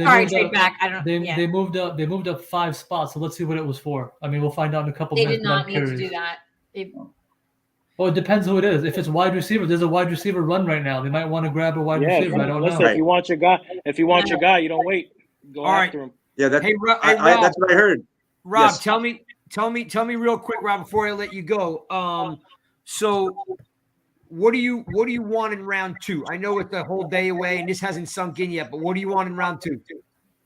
I want a cornerback and a lot of talk about maybe Trent McDuffie from Washington as a pick. If not, Tyler Lindblom as a center. I really like him to solidify the offensive line. I'm old school when it comes to that. I want to see the Giants replenish that offensive line and really give Barkley and Jones a chance to succeed this year and really see what they can do. Absolutely. Well said, brother. I agree. And it's a tough call too because there's a couple linebackers I really like, and Lindenbaum. I don't think Green or Zion Johnson are going to last that long, but They might. One might sneak out, but they're the only cream of the crop, if you will, at the first round level. So we'll see if they sneak out. Rob, I love the insight. Thanks for hanging out with us, Rob. Have a So good night. And here's my ballot. Take it easy, Appreciate it, Rob. So we got the Bang. trade package back. We got the trade picks. My man Mason's in the room. What's up, Mason? Hey, what's going on, guys? What's Can you going hear me? on? The question is, what isn't going on? What isn't going on? What's going on?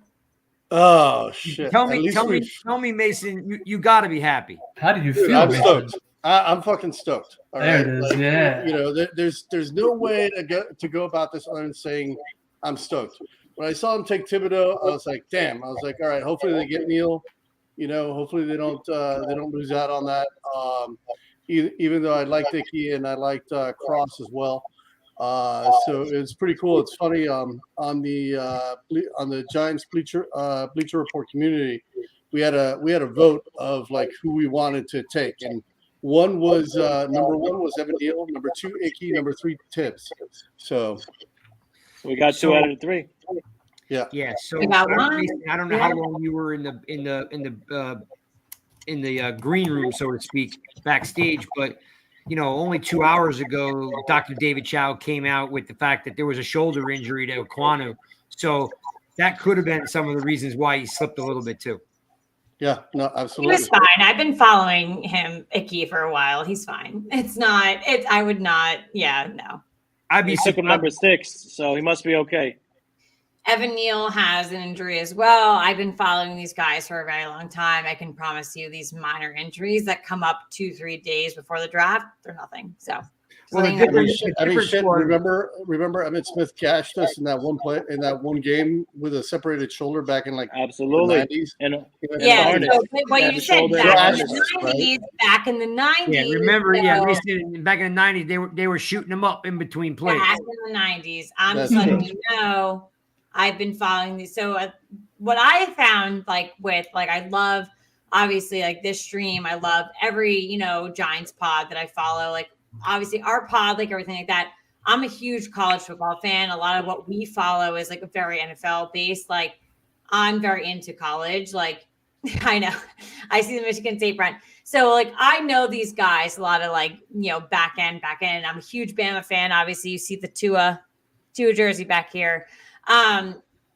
It gets a little concerning when we get 2 days before the draft and they bring up these wild, obscure injuries. And it's like, I want to focus on that.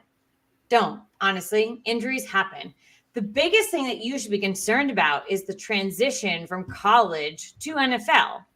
And a lot of things people don't actually realize. And you know what? That's a great point. That's a great point because my whole thing with Sauce was the guy hasn't played anybody. I do like him though. The thing with Sauce is I that don't know about how they played anybody.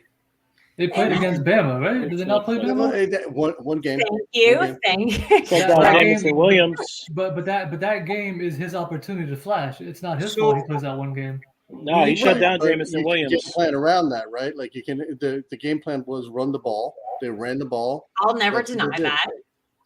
If I could this is what I could say overall. Like I've played with guys that were great college players that never stood a chance in the pros. I played with great high school kids that were terrible high school players and bloomed late and became good college players. Like it's very individualistic. Every person's a little bit different because you look at we're talking about the quarterback, right?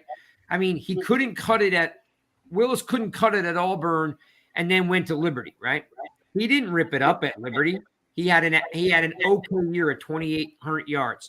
Some people will say, well, that's because he's throwing to Liberty wide receivers and he's got a Liberty line, right? He doesn't have an Alabama line if he was playing at Alabama. And then the other side of the coin is, if he was that good, why did he leave Auburn? He may go to the pros and completely rip it up. I mean, you just don't know. To Kate's point is, can you transition? Can you transition to That's the biggest thing. Yeah, to the speed of the game. Remember, one of the most amazing things I learned about the pros is when I read Strahan's book and he just said, The grind alone didn't make me want to come back. It had nothing to do with the hitting, the drills. It was literally the everyday grind of being in the classroom practice. Some of these guys, like Tony, are not really potentially cut out for what's needed to be a pro. Do they have the skill? Yes. So I think both of you have, or all four of you have great points. You don't know how they transition to the pros, not just because of the physical, but the mental and their makeup. And you don't know until they get there. Yeah, you're absolutely correct. I'm not going to comment on Kadarius Toney because I think it's too early, and I think a lot of people have a lot of comments.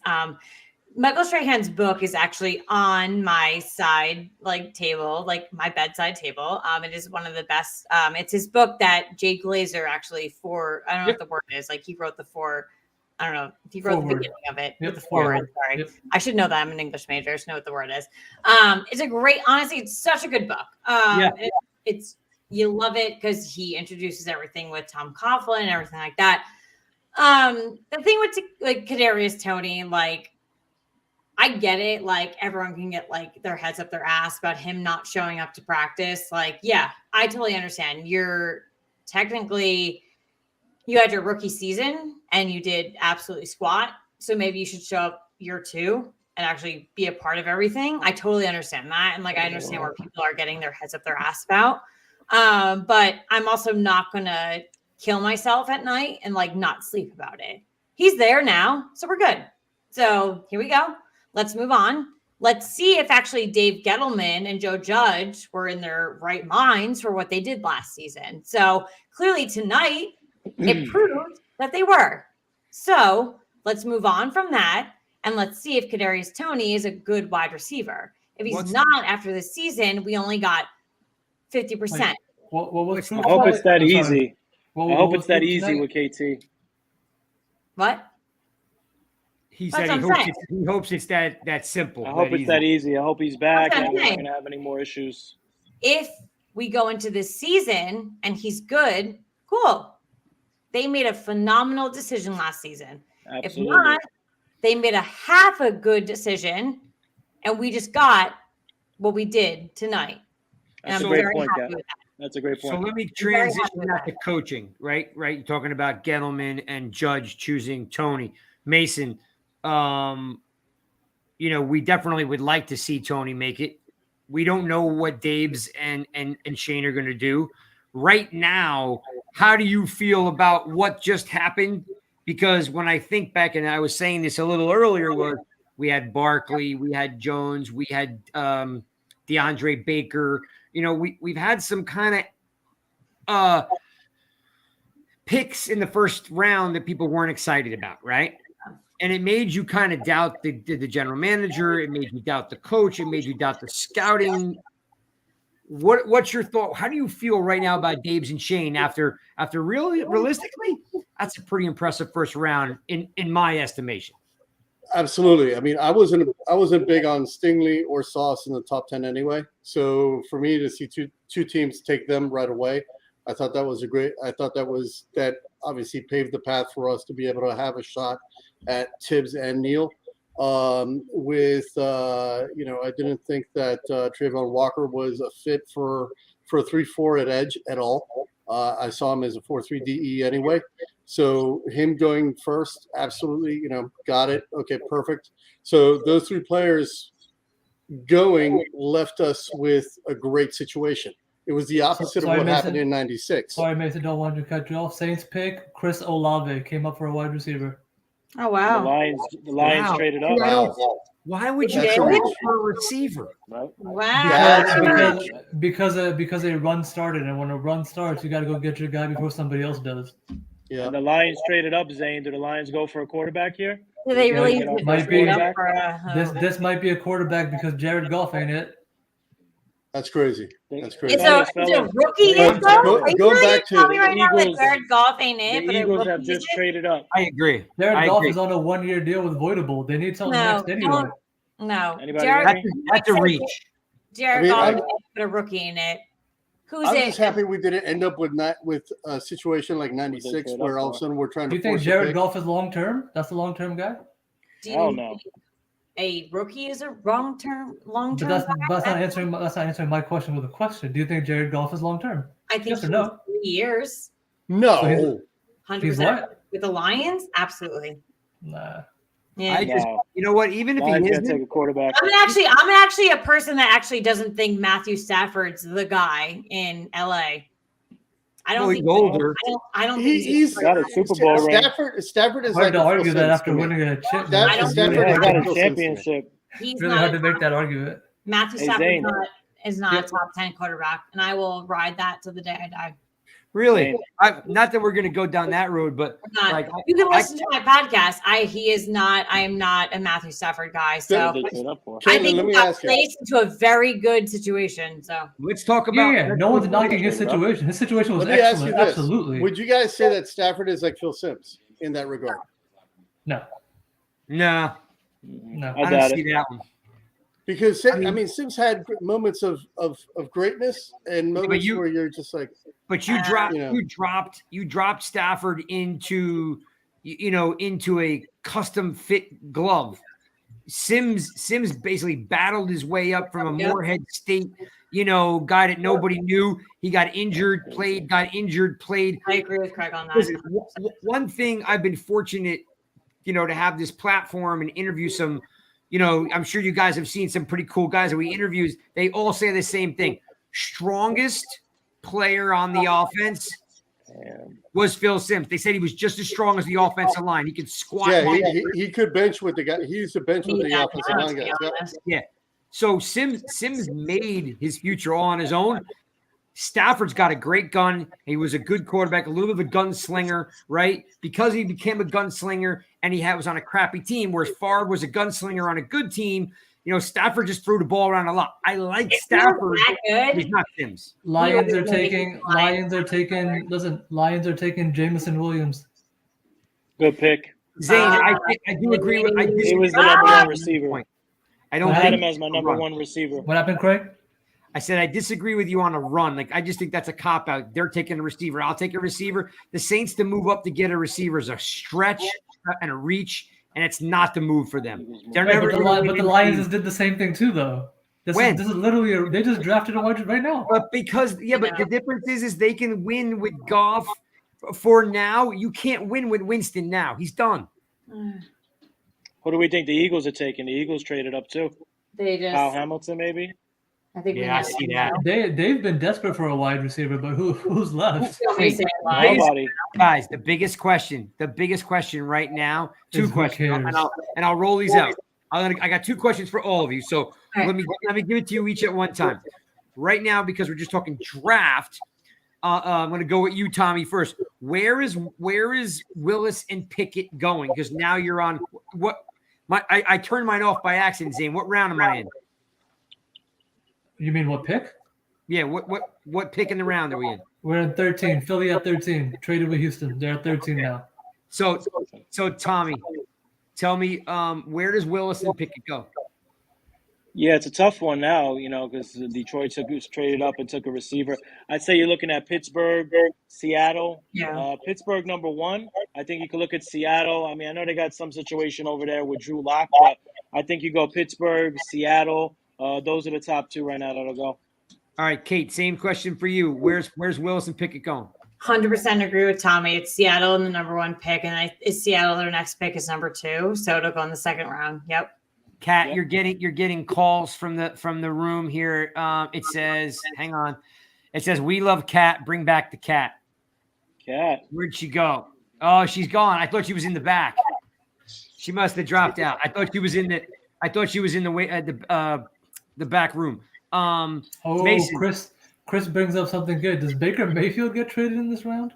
Is he making movement? What's happening? Well, with Baker? I would just no, it's not a shocking thing to bring up. Everyone that's a free agent right now, or everyone that's on the chopping block trade wise, you should be on the lookout for this whole weekend. Yeah, I think he goes tomorrow.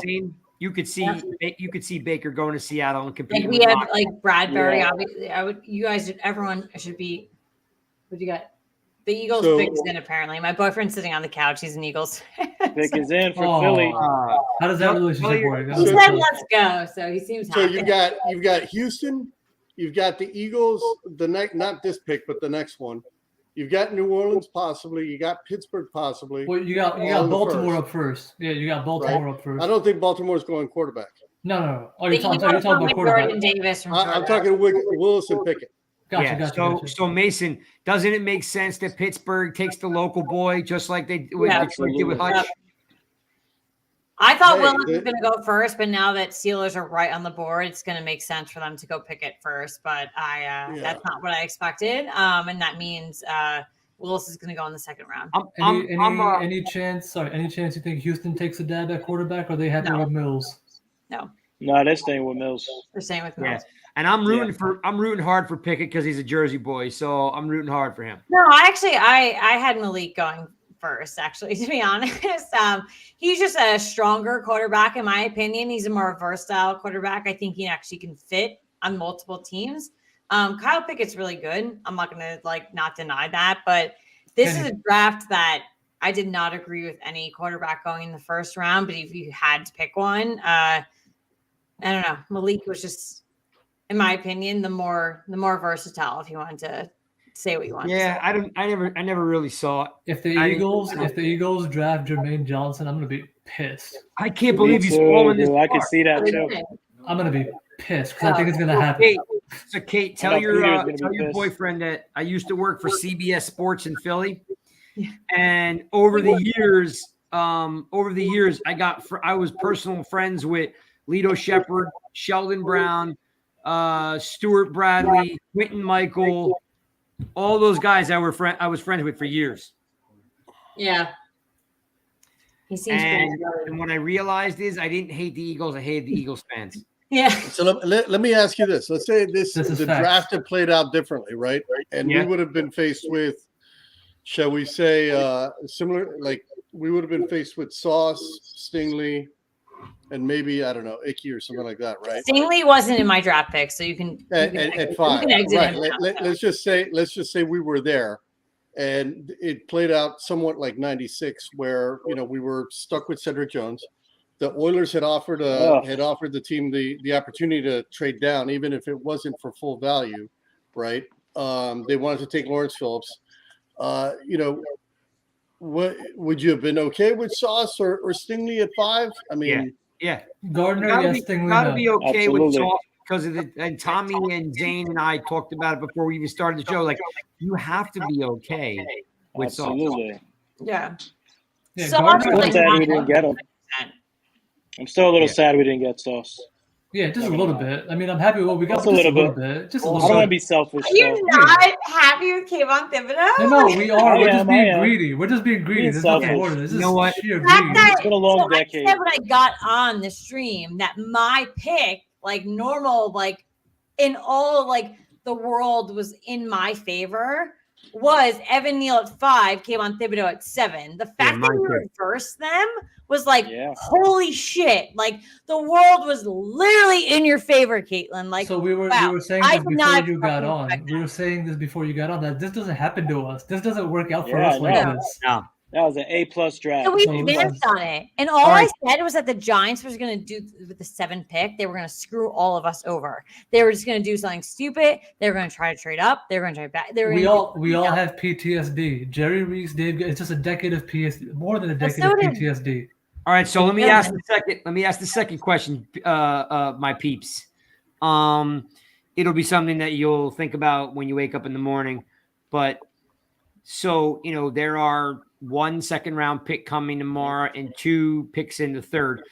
The third round is very personal to me because I think it's the prime position to draft a stellar dynamic tight end. Yep. With aging wide receivers like Kenny Golladay and Shepard, and a average receiver like CJ Board, and an unknown receiver like Kadarius Toney, I think a dynamic tight end in round 3 just fits. It feels good, like it should be there.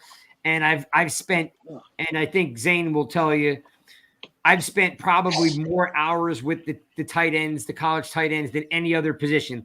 I can ramble off everything I can about the top 8 to 10 tight ends. So I'm in love with a bunch of them. But more important to me is what your opinion. And Zane, I'm going to start with you, Zane. And you don't have to go in the weeds on it. But so number 2 is going to be a plug and play player. Whoever they draft in the second round and these 2/3, they're going to probably be day one starters. Who is going to be the pick right now? You've got 2 guards on the board still. Because there was talking about 36 now. We're talking about 36 or in the third. I'm talking about tomorrow, second round. Yep. Okay. If I have to make a pick, I like Petre for versatility. Damn. I like him. Took my brother. Yeah, I like him for wing, man. To be honest with you, I think he's a Swiss Army knife. I think he'll do well. If we don't go defense, I do like the thought of if one of the guards fall, I'd be more than happy with Johnson or Green. You're almost there. And then lastly, if Linderbaum or Nakobe Dean happens to fall, I'll take one of those. All right, so Tommy. But if guys don't fall and it just plays out like it's supposed to, Petre should be there. So Tommy, I gave Zane like one guy and he rambled off 6 picks. Sorry. Yeah, that was greedy, Zane. What's up with me? Yeah, he got greedy there. I'm so sorry. First he stole my guy and then he. You're just mad because I took Petre before you did. I am mad. Yeah. No. Tommy, who you want with tomorrow, second round, 7 o'clock? Who you want? Yeah, I'm gonna go same position as Zane, but I'll go a different player now. I'm gonna go Daxton Hill out of Michigan. Nice. Dynamic safety, playmaker, good against the run, intermediate short routes, shut down. You want safety. a safety over a guard? Absolutely. You want a safety over a linebacker? No. Well, it's tough because it depends who's there and how it board falls. If I got someone like Devin Lloyd falling to 36, I'm running up there to take Devin Lloyd. You're safety. We got a Xavier McKinney. You're good. All right, Mason. Listen. Give me your 2, Mace. Give me your 2. Like just again, and you don't have to go with what they said, but give me 1 or 2 guys that you want at 36. I would love to see like a guy like a Quay Walker type player. Nice. That's a good name. You know, good job, Mason. Like it. or like if Tyler Linderbaum obviously falls down there, that'd be great. But that's I'd love to see like Quay Walker picked up. Eagles just drafted Jordan Davis. Jordan Davis. Oh no. Him and Fletcher Cox could be a problem. I'm definitely big on the tight end. I'm definitely big on tight end. I think we also got to look at a running back probably. Would you go tight end? Would you go tight end at 36, Mason? That's really No. That's too early. Only if it's McBride. If it's McBride, you can go 36. Yeah, I wouldn't go safety because honestly, I think Jordan Love is underrated. I mean, Julian Love is underrated. And I think he's underrated. I think he will play really well in this system. I agree with that. He's an off-ball player. Great point. He's great in the box. I think he's going to do really well. And I think if drafting another safety to bring in, I think he's going to be a solid safety. I don't think he's going to be like a Pro Bowler or anything like that. I think he's just going to be a solid player. Paired up with McKinney, I think that's going to be great long term. Right. You invest too much in that position. What do you do in 5 years? You got to pay 2 guys major money to keep them. All right, Kate. I'm hoping, Kate. You know how much I love you, Kate. I'm hoping that you're gonna at least give me something here. We're on. What are we on? Pick 15? 14. All right, so we're almost halfway through, Kate. There is an opportunity to do 3 really good opportunities with a potential Zion, Green. Lloyd, Muma, like there is some ballers that are going to be there. And listen, nothing against the safety. I just can't see it. I do agree with Mason that like Jordan Love will be given that opportunity.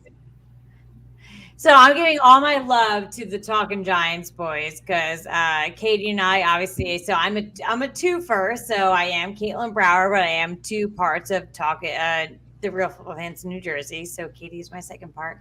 So we spoke tonight.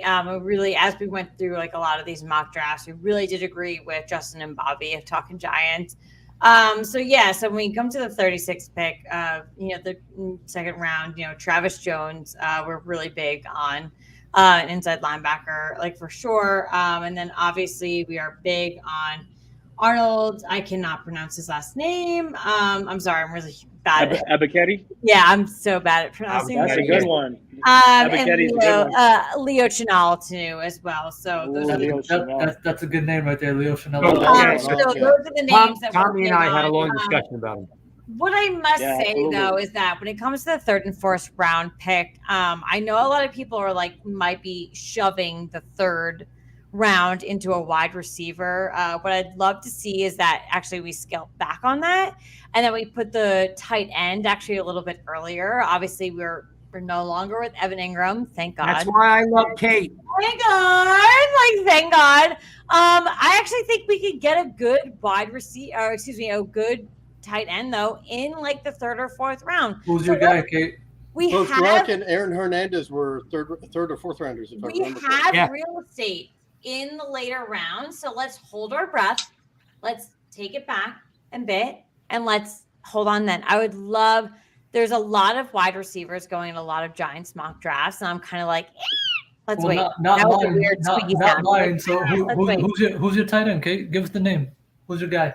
I actually, I'm not really confident giving you a name, so I'm gonna be. I'm actually. You don't have one, I'm- or you just don't want to say it.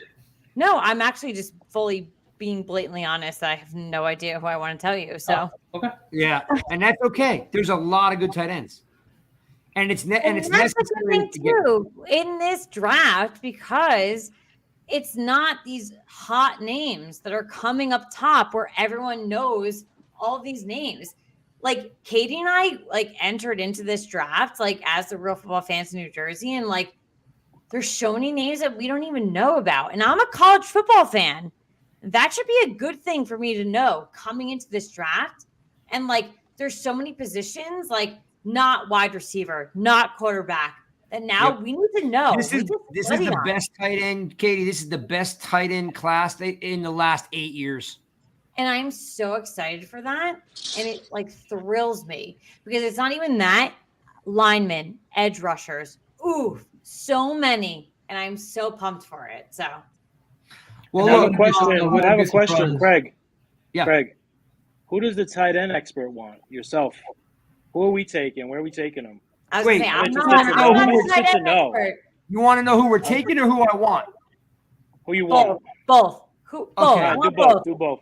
So for the both. New York Giants, of course, it is really hard to deny what Trey McBride brings you because he is literally Trey McBride is one. He's a technician. He runs amazing routes. If you watch the way he runs really compact. Okay, he's not a long strider. He's a short strider. He's literally Colorado State's #1 offensive threat. The guy almost had 2,000 yards receiving. He is literally a day one starter, and he's literally got 1,000 yards receiving written all over. So to your question, Tommy, is he becomes an instant security blanket for Jones. And What about Greg Dulcich out of UCLA? I'm sorry? What about Dulcich out of Dulcich. UCLA? So he's my third. So I go McBride one. You got him that high? Yeah. Okay. Because he's very pro ready. And he's a good blocker. But here's the thing, Tommy, and this is where the wild card comes in. There's two other guys that are really interesting in this draft, depending on what kind of guy you like. There's Wood out of Virginia, right? And then there's Rucker out of Ohio State. Yep. The thing with Rucker is this. Rucker only had 11% of the overall offense go his way. Only 11% of the entire passing game went to the tight end. And as I said before, Stroud is a deep ball thrower. He does not throw the ball to the intermediate middle of the field. So Stroud either missed him or never saw him half the time. Rucker is going to be one of these guys that's a better pro than he was a college player. And I'll also go as far to say is we're all familiar with Buffalo. Dable and Shane drafted Knox, okay, for the tight end for Buffalo. And guess what? Knox never had a touchdown in college. Not one. Never scored a touchdown in his entire college career. Jeremy Rucker is going to be a better pro than he was, and an Ohio State tight end. They didn't throw him the ball, and the dude is super athletic, great blocker, yards after the catch. He's my #2, and I know that's kind of like people are like, There's all these other dynamic guys. Rucker just fits what I think the Giants want to do. And then third is Woods. The dude is 6'6". He's got a great wingspan. I love Woods. Woods is my guy. And when he gets the ball in his hands, he's really hard to bring down. So I go McBride, Rucker, Woods, and then fourth I can go probably maybe Ferguson or Dolich, because Dolich I like a lot because I think he's pro ready. Ferguson's my sleeper guy. He's the one not getting enough love. That I think he'll just be solid. Nothing crazy, right? He's not going to blow anyone's mind away. But yeah, I think so. Late fourth, fifth, but yeah, Ferguson is my sleeper late guy. But yeah, Rucker's probably. I like Rucker as my one. I just think he's going to be a better pro, like you said. What about like Jelani Woods or like Bellinger? Yeah, that's what I said. Woods is my number 3. Oh, okay. Sorry. Okay. If you're looking for a knock on Woods, which I don't really like to pick these guys apart because they're specimens. Woods is 6'6". He's not a great blocker because he doesn't get very low, and he doesn't catch the ball very low. Like, from the waist up, his wingspan is huge, right? He plays high. Yeah, he plays high. But like Tommy said, he's super dynamic with the ball in his hands, yards after the catch. So Woods is like 2.5 for me, or 3, without a doubt. What about the kid from Coastal Carolina? I got no interest. He's literally Evan Ingram Part 2. Gotcha. Yeah. So likely, right? We don't need that. Likely, yeah. So here's the thing about Likely. Likely is so fast. It's amazing that a kid 240 is that fast. Okay. But he's very Evan Ingram, point A to point B. He's not a horizontal lateral kid. He doesn't break, but what he does is he flies. I mean, he's a willing blocker, but he's a light at 238, 240. He's going to get pushed around. He's just not. He's more of a wide receiver, like kind of Ingram had that wide receiver skills. Yep. If Likely gets the ball in his hand, he flies. Not what the Giants need. Yeah. Giants need a guy that can get dirty and catch the ball at the same time. Yep. I am very likely not to draft him. All right. Well, look, I'm gonna let you guys go to bed, or watch the rest of the draft. So Mason, always a pleasure. Thanks for hanging out. Appreciate Katie, you're the best, Katie. If you ever want to do any collabs, let me know, because I love your show. I follow you guys all the time. Hoping that there's Fan Fest this year, we get to see you guys again. And then this is, of course, it's on YouTube, it's on Twitter. I'll throw a front and a back on it to clean it up. You're listening to another episode of the Giants Guys. We're live tomorrow from 7 to 9. I think I might have Leonard Marshall stop in tomorrow, so please check out Leonard talking with the boys. Spartan, Mike, The Truth, and Chris will be on tomorrow. And Katie, when can anybody catch your show?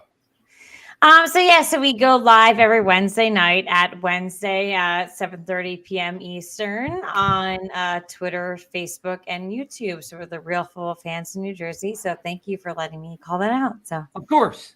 Listen, there are a handful of Giants content creators. We all got to look out for each other, right? Of course. There's one.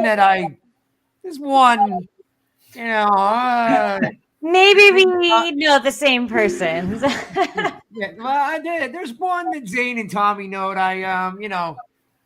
We'll leave nameless. Draft night, man. It's a good night. It's a happy night. Let's be happy. You can always trust that. Good positivity. So last, before I go, thanks for tuning in to Giants Guys, nygiantsrush.com. Cheers to our New York Giants. Cheers, brother. And Thibodeau and Neal. I think we're off to something good. Houston just drafted Kenyon Green. Who? Oh, no. Houston just drafted Kenyon Green. He's out. Texans took Green. Guys. So there's one guard off the board. How does Liz, hang on, I'm going to turn at 15 by the way. Don't drop out yet. Hang on. Good night, guys. You listen to another episode of Giants Guys. Peace.